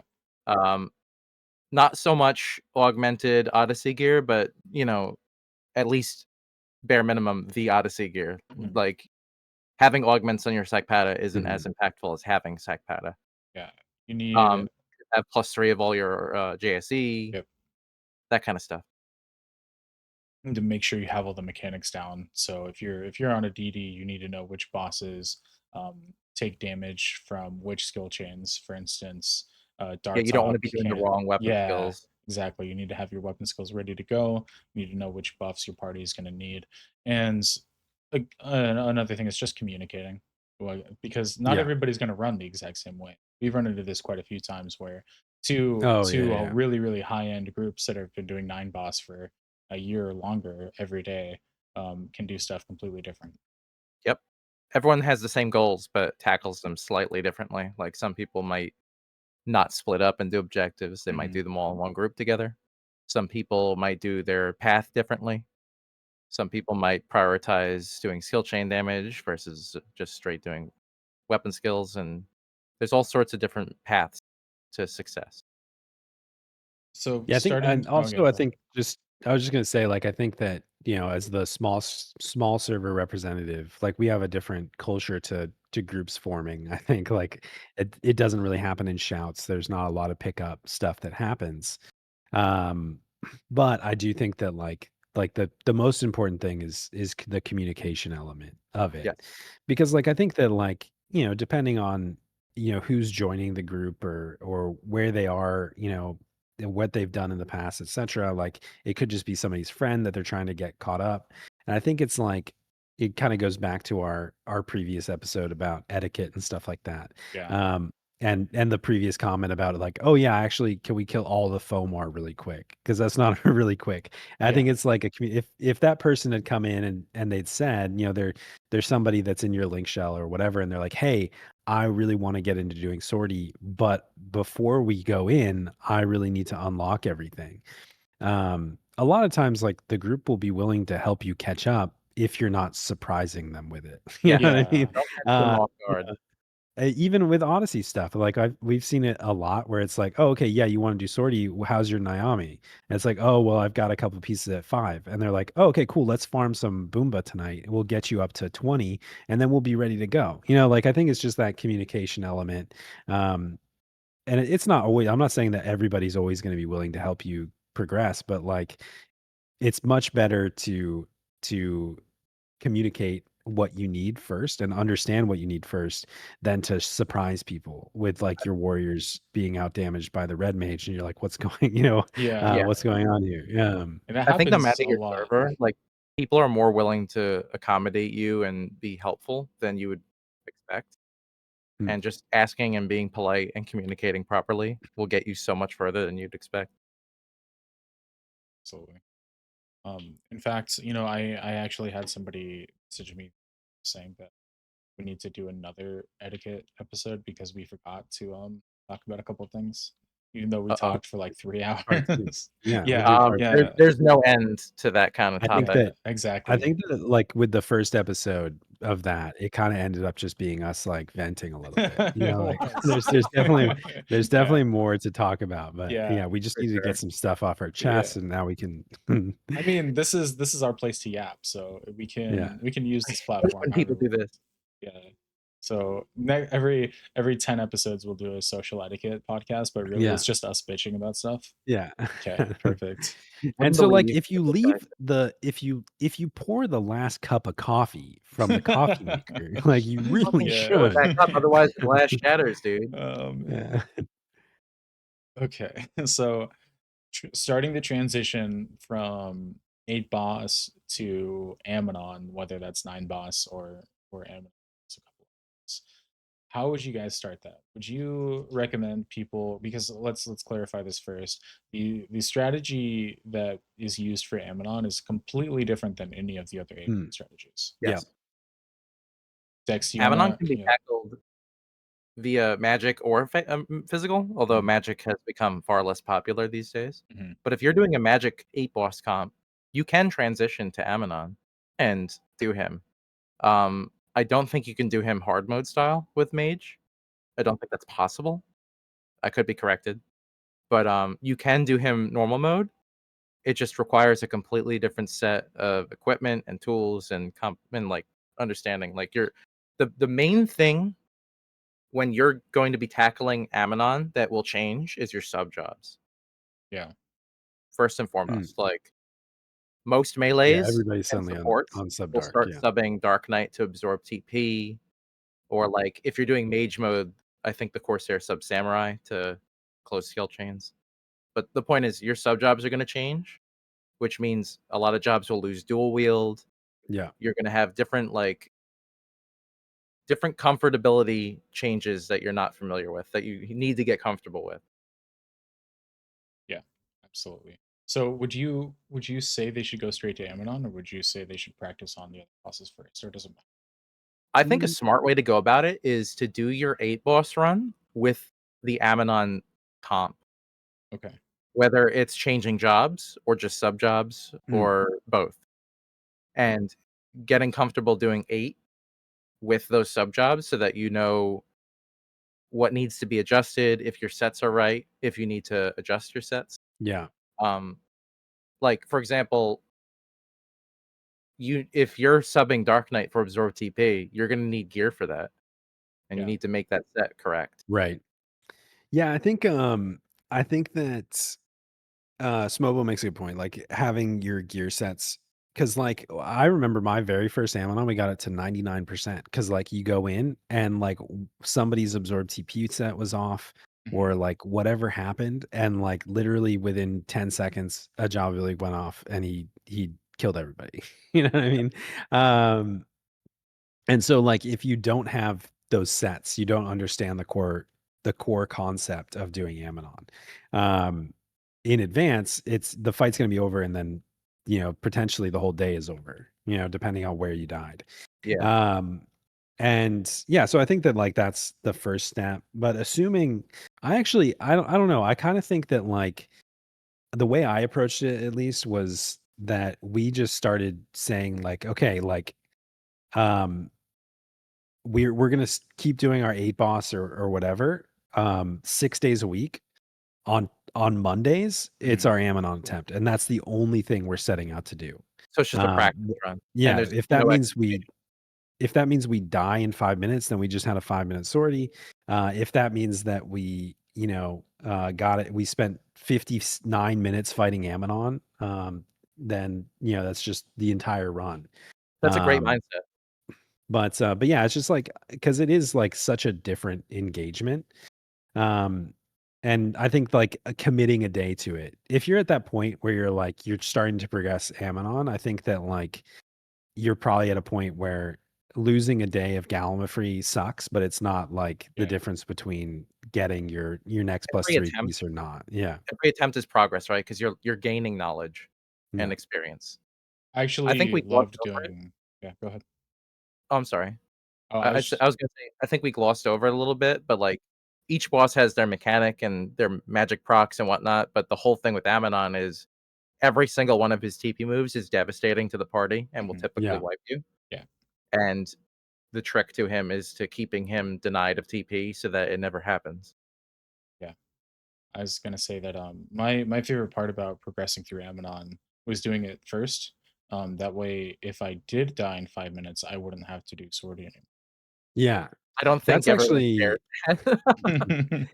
back in the day, that's how we did ITA. We got so Yeah. frustrated with ITA progression, Mhm. that we were like, "Okay, we're starting on ITA until we kill it, Yeah. and if that means sortie lasts 5 minutes every day, that sucks," but, Fantastic. Yeah, it's a win-win, you know? Yeah. But yeah, Not what everyone can plays Gold somebody Dex, what Black do and you White. think somebody can expect during the process of learning Amnon? Like what does a Uh, normal Amnon fight look like? a normal Ammonon or, like, a crazy one?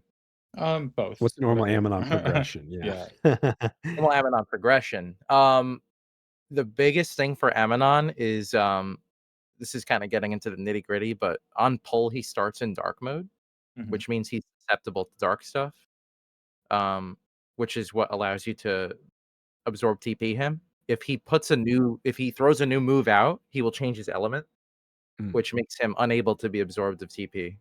So, you must keep him from using any moves whatsoever.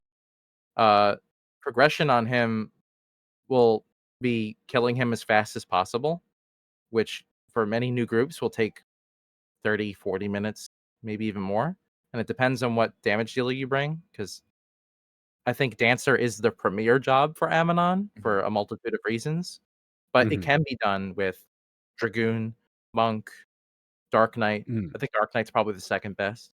mhm, Um, it's bringing in, especially if you're doing a day dedicated straight to Ammonon, bringing in what your team is comfortable doing and getting it done is better than shoehorning in something you're not comfortable on. yeah, Like, not everyone has a dancer. yeah, absolutely. So, yeah, getting the kill in 40 minutes is a great bit of progress. It's 30K alone for killing Ammonon, so Mhm, that's a great threshold, a great milestone, and you can work on that after that, but, I mean, the I think most important. to Go your ahead. previous point, just to cut in really quick, is also not everybody has Dark Knight, and also not mhm, everybody has Dark Magic skilled up. So, like, that's yeah. another thing to remember, That was a big to thing. check because that happens a lot. Yeah. Yeah, I have absorbed TP. I have Having Dark one Dark Knight, Magic you skill. definitely do wanna have your skills maxed out. Like, Yeah. Bard and Corsair specifically will Mhm, have so little Yeah. because their only native skill is from the sub job, Mhm. that you wanna, like, max out your magic accuracy, so you're not missing those absorbs, they're pretty crucial. Yeah. Mhm. Um, if you do the fight in, like, 30, 40 minutes, the most important thing, I would say, is watching for Dark Threnody to fall off. Yes. That needs to be marcadoed and put up right away. Yep. You should save your marcado for it. If you have Soul Voice, then by all means use Soul Voice. But if you're killing it in 40 minutes, your Soul Voice songs will wear off, and Mhm. you're going to start missing him more often because he has such a high evasion uh, stat. Like, you need Soul Voice songs to hit him reliably, Mhm. and once you lose Soul Voice, it's going to be a lot of misses. Yeah. A critical thing that most groups I know use is they curate their food for the fight. Most people use what is it? Marine stew pot. Yeah. Yeah. Marine stew pot is 90 accuracy and 90 magic accuracy. Um, a good alternative is Odin, which is 70 and 70. Right. Just hitting Ammonon both with your physical weapon skills for damage and with the absorbs to keep him denied is critical. Yeah, absolutely. Yeah. Do you wanna explain why Dancer is so nice? Not just specifically for Ammonon, but Oh, for, like, yeah. Sortie in general. Well, Dancer can give people a movement speed boost on top of the bolter's roll, and And that's this important because Tribulex and yes, I was Scamora gonna have say, the curse effect. specifically, if you're not killing the Naraka Mhm. for the key item in the basement, or doing the extra few skeletons or ghosts for the key item there, you're Yeah. gonna get cursed, and even with bolter's roll, your movement speed will not be capped, but if you do bolter's roll plus, chocobo jig, you will have capped movement speed, which allows you to keep moving to the next objective unhindered. Dancer, also is just king at generating TP on its own. You use steps to get finishing moves, and then you convert those finishing moves to TP with reverse flourish, and you Mhm. get free weapon skills. For Ammonon specifically, where you're relying on rolls, regain gear, and absorb TP, it's very slow to get to 1K or higher TP. But Dancer can circumvent that by just generating its Yeah. own 1K plus as often as it Yeah. wants. And like Dancer's whole kit is just kind of like, I mean, maybe exploited for this particular strategy because I wouldn't say the way that we do we do Ammonon is what they intended it to be. Mhm. I don't imagine. Um, or maybe it is, but I don't know. But Dancer is just kind of tailor made for it, right? Like climactic flourish, augmenting your weapon skill damage, reverse flourish, and all that stuff with the TP return. The additional defense down and evasion down is all huge. Like they Yeah. just have so much that they bring to the table, utility wise, that they're easy to exploit to make the fight really easy given the consideration of like how that fight is programmed with absorb TP and TP denial and all that other stuff. Swobo put in chat that, I was saying how magic accuracy for your absorbs and physical evasion are big checkpoints or Mm. big thresholds to overcome for Ammonon. And Dancer itself can use its steps to lower Oh those yeah, stats. to Miva and Yeah. evasion and all that. So from Yeah, a progression absolutely. standpoint, like that's very helpful to keep your group moving, even especially once your soul voice songs were off. Mhm. Yeah. I think on the progression front too, like the way I progress through it, and I think it's relatively healthy at least to maybe attempt like a couple things like this just to learn all the different ins and outs and things like that. Is like your first fight, you're probably gonna die fast. You know what I Yes. mean? Very, very likely you're gonna die and be like, "What the fuck just happened?" You Tempering your know? expectations is so Yeah, important.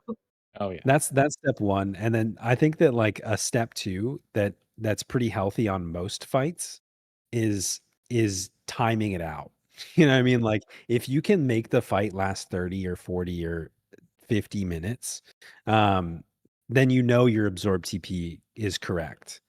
If and, like, at that point, start working the damage back in. Yeah, I have Like, if uh you can drag the fight out, that's a good learning experience, mhm. and then you're figuring out how to also put in as much damage as possible. Yeah, if you're fighting Ammonon for 50 minutes, you'll wanna die for other reasons at that point. Yeah. Yes, that's miserable.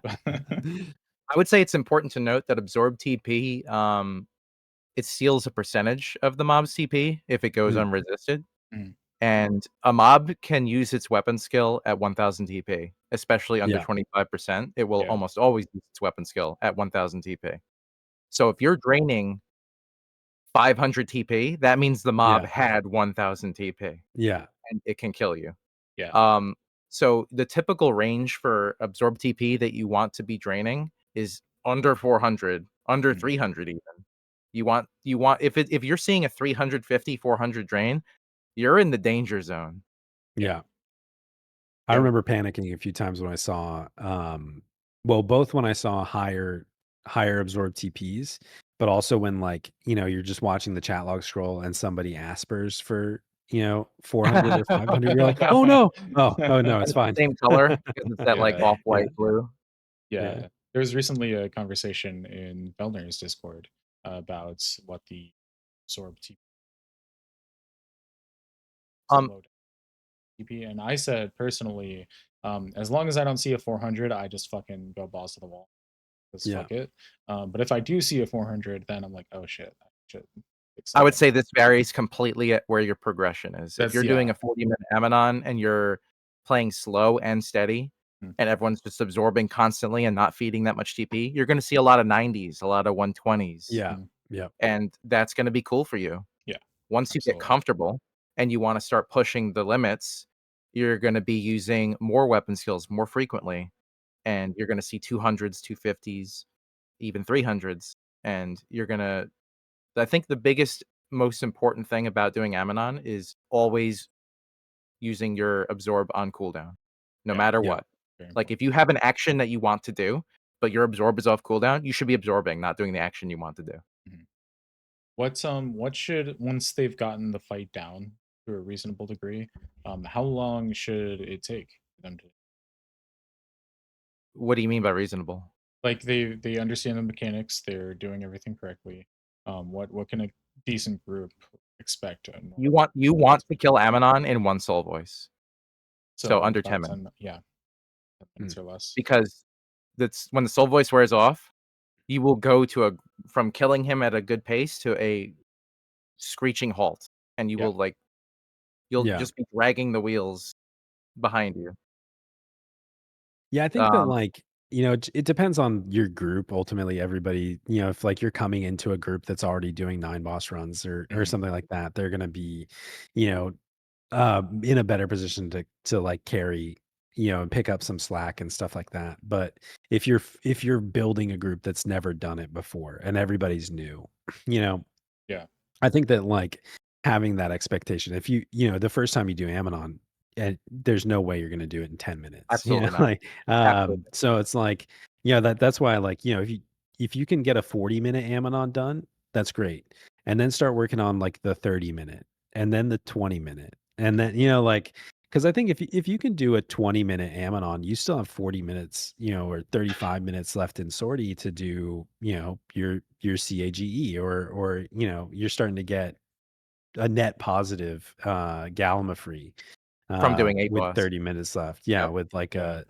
um with a 6 or a 5 boss Amazon. Mhm. So yeah, I Yeah, think you've that got a like 5 boss Amanon, just that's like a 55K run, right?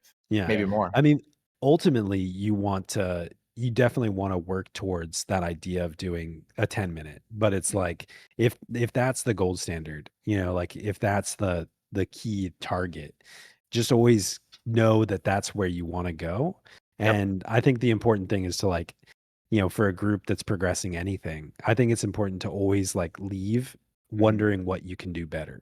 Like how can I do a little bit more damage? How could I have done that, timed my buffs a little bit more efficiently? Because like if you're doing a 30-minute Amanon and everybody just keeps doing the same thing, where do you expect the other 20 minutes to go? You know what I mean? You have to go into it like thinking like, how do I improve every single run? Yeah, for sure. I would So say, like, Mhm. a really good thing, a good practice for a group, maybe the leader does it or maybe one person is designated to do it, um, to help you guys progress and learn, recording what roles you had, how long the fight took, other highlights or other things of note, so that you get, or like if you use a third party, you could check your DT, your damage per second. If you don't, then that's not that important. I was But gonna say, I thought you said you were gonna assign one person in the group to add up all the damages it goes through so that you could see Mm, through the yeah, log. yeah. Just writing everything down. Yeah, Yeah. absolutely. L- Being realistic, no one really does that, but there's stuff out there that records your damage. If you use it, if you don't, that's up to you. But Mhm, gathering all the information from the fight and letting the group know, hey, we had 5 and 11 this time. We Mm. had, we did this, and this was the time it took to kill. Um, it helps you identify where you can improve and what went wrong, or what you should do differently the next time, and you set yourself a new milestone. yeah, absolutely. So once a group has Ammonon down and they're killing it in minutes, what can they do to start increasing and minimizing those points? This is all your world decks. I mean, we're talking about transitioning from an A day B day where Mhm. you kill Ammonon every Yeah, other it's like day, a or one. everyday 9 boss. Yeah. You want to do every day 9 boss, where Yeah. you kill all 8 bosses so quickly that you have that 10-minute window or lower to Mhm. kill Ammonon.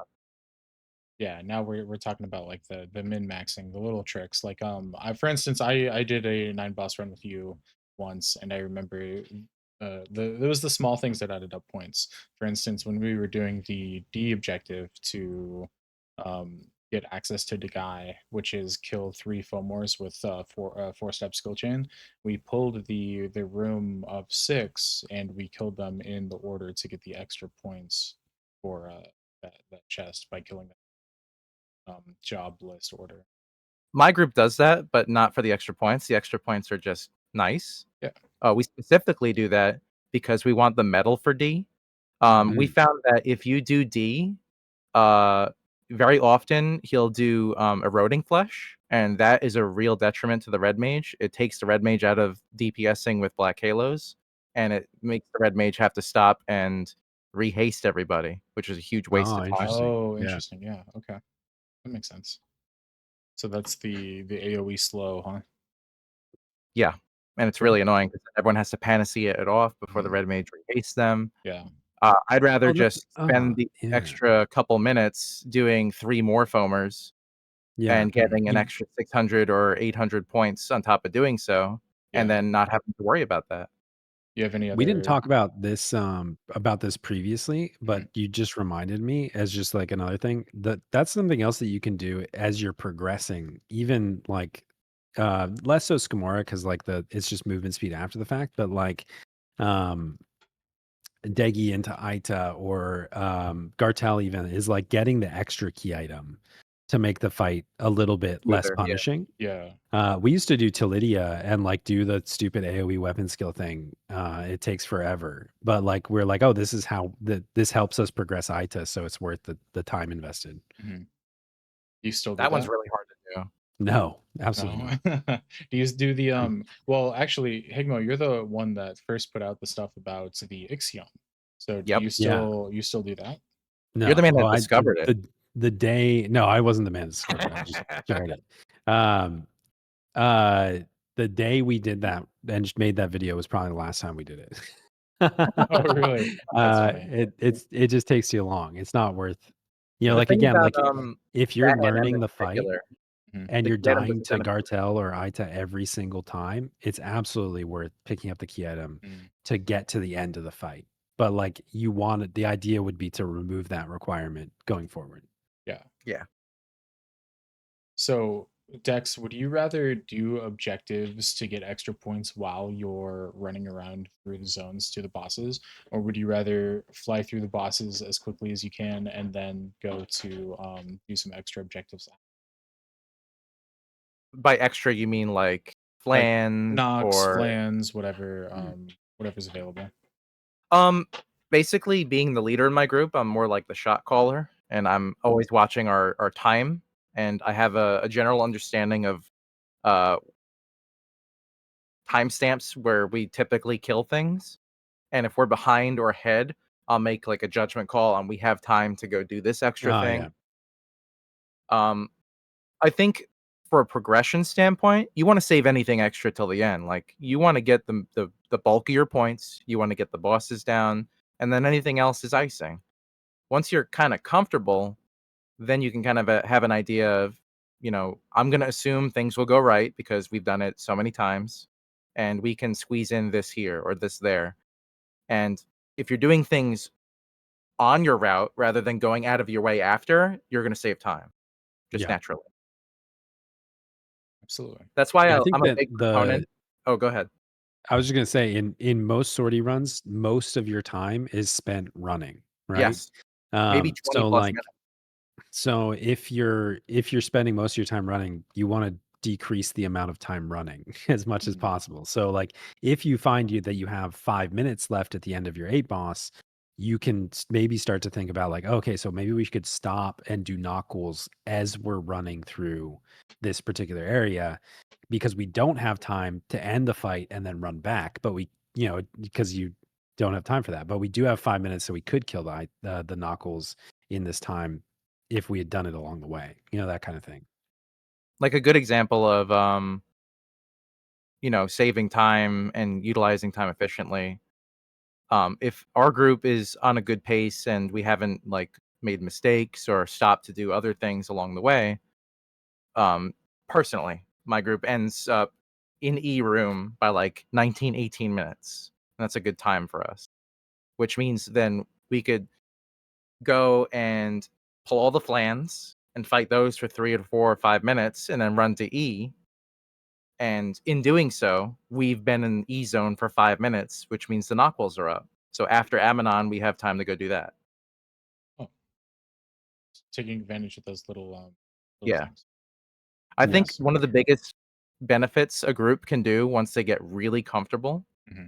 um, is splitting up their team to do the objectives at the beginning of a run Yeah, rather than absolutely. doing them all together. Yeah. Because if you're doing them all together, you're gonna be running from one boss and then stopping, and then everyone does objectives together, Yep. and then you go to the next boss, everyone stops, does objectives together, and yeah, you're Yeah. gonna do the objective faster as a group of 6, but you're wasting a lot of time overall. But also, Yeah. like, the way those objectives work is that they kind of prioritize certain roles or, like Yes. it's easier for the main DD to multi-step a skill chain that it is the red mage. So like, it might just be faster. Meanwhile, the red mage can easily self skill chain nuke and AccuX. Mhm. So like Absolutely. it takes the group 6 people 2 minutes to do all the objectives, or you could do 3 sets of objectives in 2 minutes and 30 seconds. You know what I mean? Yeah. Um, so, like, kinda being optimal in that sense, is a huge, huge benefit. Once you're at the point where you're comfortable killing bosses at the expected pace, then the trick becomes, where can I save 30 seconds? Where can I Mhm. save a minute? And you're kind of like squeezing out each individual time save, running from one boss to another, doing an objective, doing a boss a Yeah. certain way to squeeze out a little bit of time save. Yeah. I So think I've another really valuable, like, milestone to hit is to make every run the same.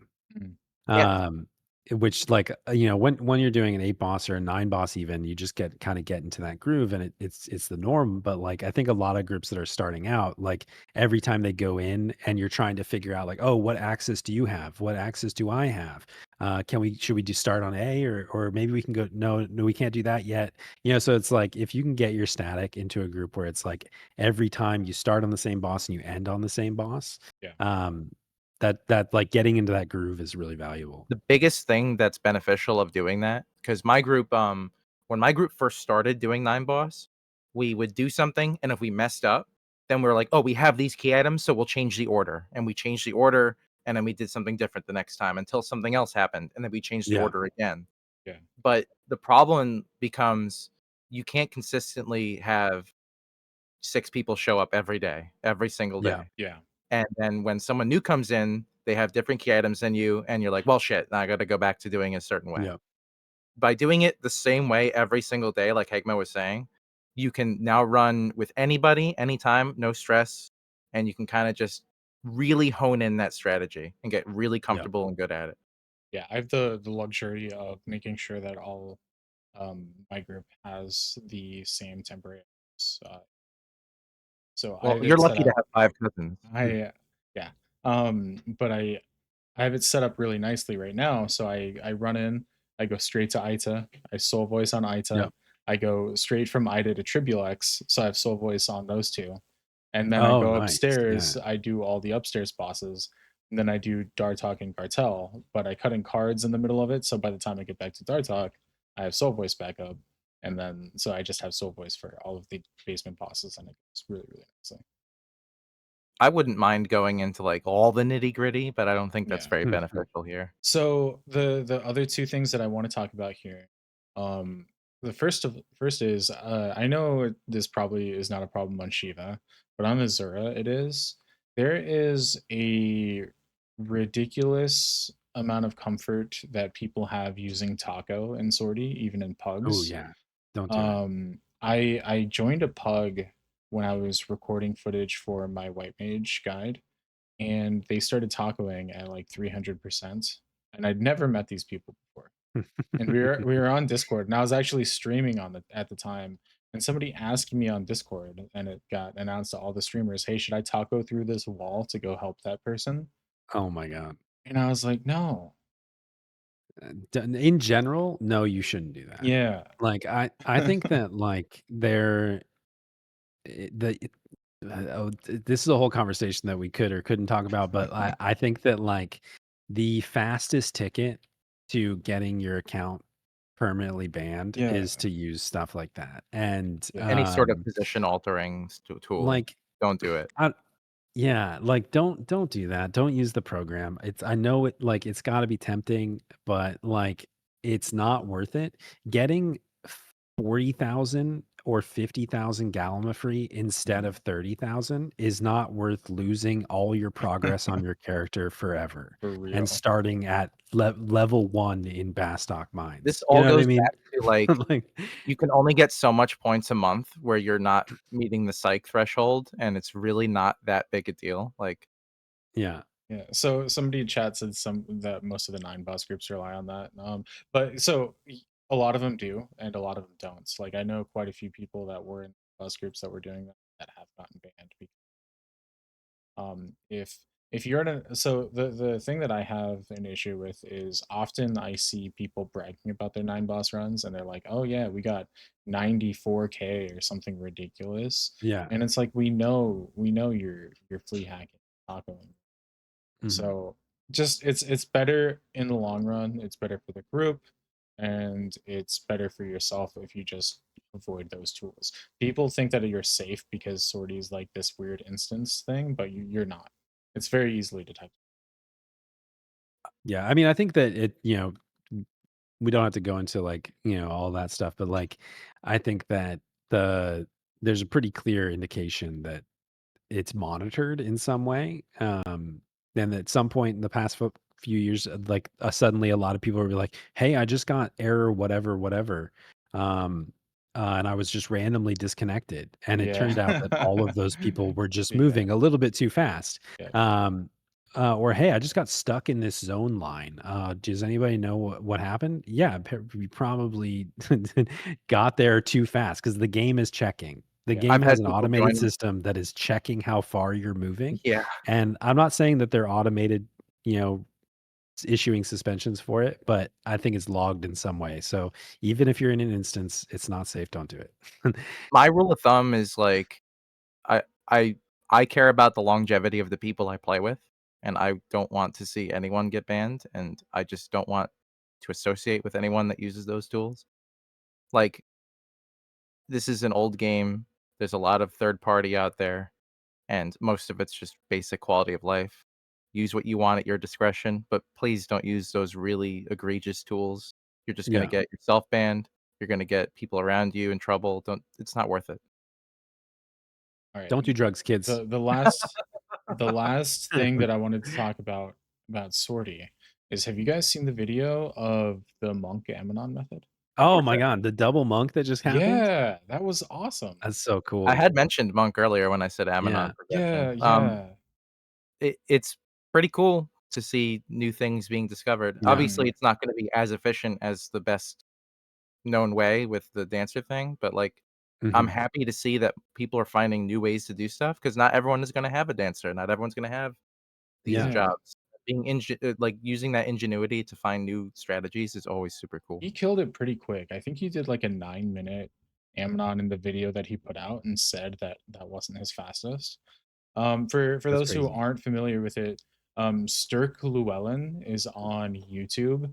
He puts out a lot of like 3 box contents. He used to do a lot of stuff where he was like low manning Dynamis when that was hard.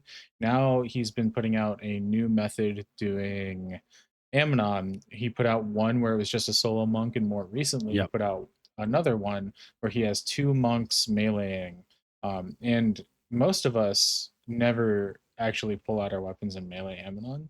So that's Mhm. kind of a big deal when you have two characters that are actively hitting it and they're still killing it pretty quickly.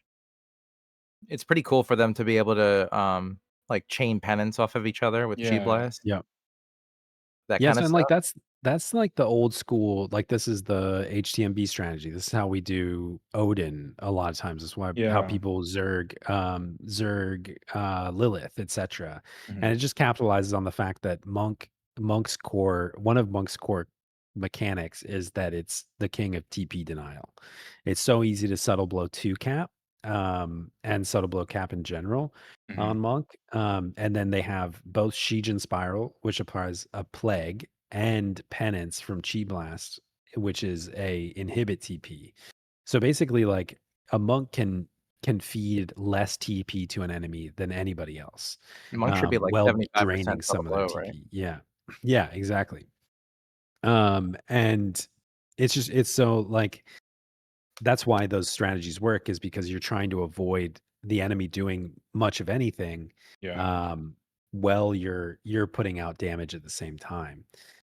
So yeah, I was super excited when the single monk version came out, Mhm. and then to the double monk is almost even cooler. like It's like super that's so cool, awesome. Yeah. and honestly, like, it's fascinating that they're able to do it and kill Ammonon with that comp, but my intrigue is more with how they do the rest of the run. Yeah, that's what I would Mm, like to know as well. I think it would be doable.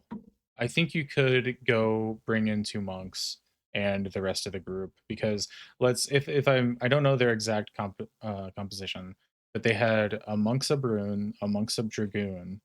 They had a bard for and red mage, and I assume a geo. And I I assume yeah. Sub Rune is filling in as the tank, and the Sub yes, Dragoon is just the heavy DD that super yeah. jumps to remove his Yeah. enmity. But they only had 3 TP absorbers, so I'm assuming that either the red mage or maybe even the bard is sub white mage, and they're covering the healing, which I think Yeah. could work for the basement bosses. Absolutely. I've had a Rune Fencer sub white mage and be the Mhm. main healer for me, Yeah. I for mean, yeah, Ammonon. I mean, you have to like monks also have chakra. Yep. And a few other things. Like I think that you can survive, and you have to, also consider that if you're doing double monk, like I don't know if they're doing a 9 boss if they're killing that quickly, but like you're also transferring the same level of TP inhibition to all the other bosses. Um, so you can probably circumvent a lot of the abilities that Gartel's doing, a lot of the ability spam that Aita's doing, like all Mhm. that stuff. Um, I used to do monk solo, like a solo engaged monk on a lot of the stuff when I first started doing sortie. It was really slow, um, but I mean, monk is strong. You can do Yeah. cap damage tornado kicks. You can do cap damage howling fists in a lot of cases. Like if you're super buffed, monk's a strong job. It's definitely Um, not like they're doing the Ammonon and warping out, like, they did it in 10 minutes. It's not yeah, like, "Yeah, this is all we doing." Yeah, yeah, they But, had a good fight for that. this whole TP denial thing, reminded me of, like, a progression thing. I think new groups that are trying to tackle Aita or even Gartel, if you wanna cut out, like, samurai role for a monk's role Mm, so that you can, like, feed mm, less TP and then get comfortable, um, just yeah. weapon skilling less frequently, but not so less frequently that it matters. Yeah, It's a good way to get to for it. melee, I actually buffed defensively for both those fights. So I drop samurai roll for both of those, or no, just for Aita, and I use Magus roll and in Yeah. defend. You And I was actually about told to me say something the about that. Magus rolls. You told me about the Magus roll tip, and that turned my Itas into like a much higher clear rate. I was getting really frustrated with Ita for a while, I and would I say think you mid-fight, recommended Magus roll. if you start getting a bunch of Gyves slash Halos on your group, dropping a roll for Magus roll mid-fight, even if you don't do it at the beginning, like, if you do it mid-fight, having that much of a magic defense bonus steroid will save your group. It yeah, absolutely will. it's super helpful. I got to give Velner credit for that because he's the one that recommended it to me, and it was game changing. And then for Gartel, I actually use Indie Barrier instead of Fury because I'm capped attack with Mighty Strikes and everything already. And it just he can hit so hard with just his auto attacks that it really so There's some crazy stuff that like I can't remember exactly what it was. I want to say um it was physical defense. There was a time where our Dark Knight spaced out. This happens at least once a month, but our Dark Knight plays Geo a lot. And so he spaced out and went into Sortie on Geo instead of Dark Knight. mm, Um and we went into Dartok with like he just bolstered a barrier and clobbering wave was hitting me with poison clouds up for like single digit damage. oh nice. uh like there's a lot of defensive stuff that you can Yeah. like work in to circumvent a lot of the damage versus I think everybody has a tendency to be like, okay, we gotta full on Zerg kill it in 60 seconds till the fight's over. Hmm. um but yeah, if you can slow some of those fights down, it's good at least for learning and progression, figuring out how to survive first and then do the damage second, I Oh, think is always absolutely. healthy. We Absolutely. kind of glossed over the whole party comp aspect of everything while talking about the progression. I would Mhm. say the reason why most people do melee and enjoy melee is because it has the least strict party composition. Yeah, it's true. Yeah. Like, you can bring a lot of different DDs, and even, like, in weird cases, you can bring off meta shit. Hmm. Like, I've seen Summoner, for example. Yeah, Oh, I've yeah. heard about that. But you can do a lot of different things with the melee 6, 7, 8 boss Hmm. comp. And then once you get into the other comps, like if you do mage is a lot more strict. There's still some leeway. You can Hmm. change jobs around, but it's more strict. And the boon of doing that comp is you have a more consistent 8 boss. And then once you get into 9 boss territory, the comp is extremely strict. And there's, Yeah. as we were talking about with Monk, there's some unique situations where people can bring other jobs, Hmm. but it's a lot less typical. Yeah. There's a lot of like jobs that are absolutely locked in, like Bard and Sub Dark Knight, Yes. stuff like that. Switch out. I would say my Yeah. first experience doing 8 boss, I would be one of the DDs, and I was blue mage, and we would Oh, use nice. that instead of, like, a warrior or whatever, and I would use the maximum amount of my kit to make up for that difference. Like, I would defense down the boss where I could. I would, cater the skill chains, or if we had extra time, I would then solo all the flan by myself while they did the knockwalls, that kinda stuff. Yeah, Yeah, absolutely. I think the number one thing with that too is that like when you're learning and you're first getting into sortie, um, it's okay like to break the meta. You know what I mean? Like bring in a monk. You know what I mean? Like bring in whatever, a summoner or something like that. Like as long as you're learning, but I think that like in Final Fantasy 11 in general, I think you should always have this expectation of like you might have to play a job that you don't want to play. You know what I mean? You should like also be working towards progressing towards a meta. And I think I have this philosophy in a lot of 11. And it's like always have your job that you want to play and your job that the party benefits from. Yeah. Um, and the great thing about 11 is that it facilitates that and invites you to gear multiple things. If you want to see, like, success at a higher level, making a compromise in what you enjoy playing versus what you will play to get the job done is the best way to do it. Like, you will see a lot more success playing you know, a better job for the situation than the thing you want to do. Yeah. I mean, I think ultimately, in the end of the day, like, you're gonna have a much better time, um, going into sortie with the aspirations of doing an 8 boss run if you're, willing to play red major or warrior or, corsair or bard. If you go into sortie for the first time and you're the type of player that's like, "Oh, I only play puppet master." Sure, it might be possible. You could probably get there eventually, but it's gonna be a lot a lot harder to get there. Yeah, I'm waiting In for some the, ways, being Puppet faster is Master. more fun. Yeah. Waiting for Sorry. the pup solo Ammonon video. Oh, hell I've yeah. seen Pup solo, I think E and some other bosses, Yeah, but Yeah. Pups of Dark Knight and go in and go Ammonon. I I think, think it can be that done. day will Easy not peasy. come anytime soon. Mhm. That's just a prediction. I don't know. I think you're not giving Pup the credit it deserves. I sure am not. That's intentional. Alright, guys. So before we wrap this up, let's do a quick plug. Everybody, check out Hegmo on YouTube, Hegmo on Twitch. Please, please, for the love of God, buy his merch. He Mhm. look, guys. He messages me every day, and he's like, Myth, I gotta unload this merch, man. We gotta I'm get He's got these bleeding boxes here. numbers and up. I'm boxes bleeding in here, that warehouse. and yeah. So Yeah, please, for the love of God. I haven't really talked about this too much on stream, but, I did have to order 15,000 of each of the Mm, shirts. yeah, So they're like, that's even part of the just in deal. storage costs Yeah, it's crazy. yeah. I'm gonna continue to pester you for these can glasses that you promised. Oh, yeah. We'll get there eventually. um, Feel free to give us an email on blurredxi@gmail.com. And shout out to Cosmos for sending us an email this week. Really appreciate that. If anybody has any questions, comments, concerns, criticisms for the podcast, please reach out and feel free to We'll hit be us up. happy to read them and talk about them. Yeah. As always, Dex, thank you. Pegmo, thank you guys. That's all Mhm, I got for mhm. Thank you today. for having us, boys. It's always Yeah. been fun. And Hell yeah. that's it.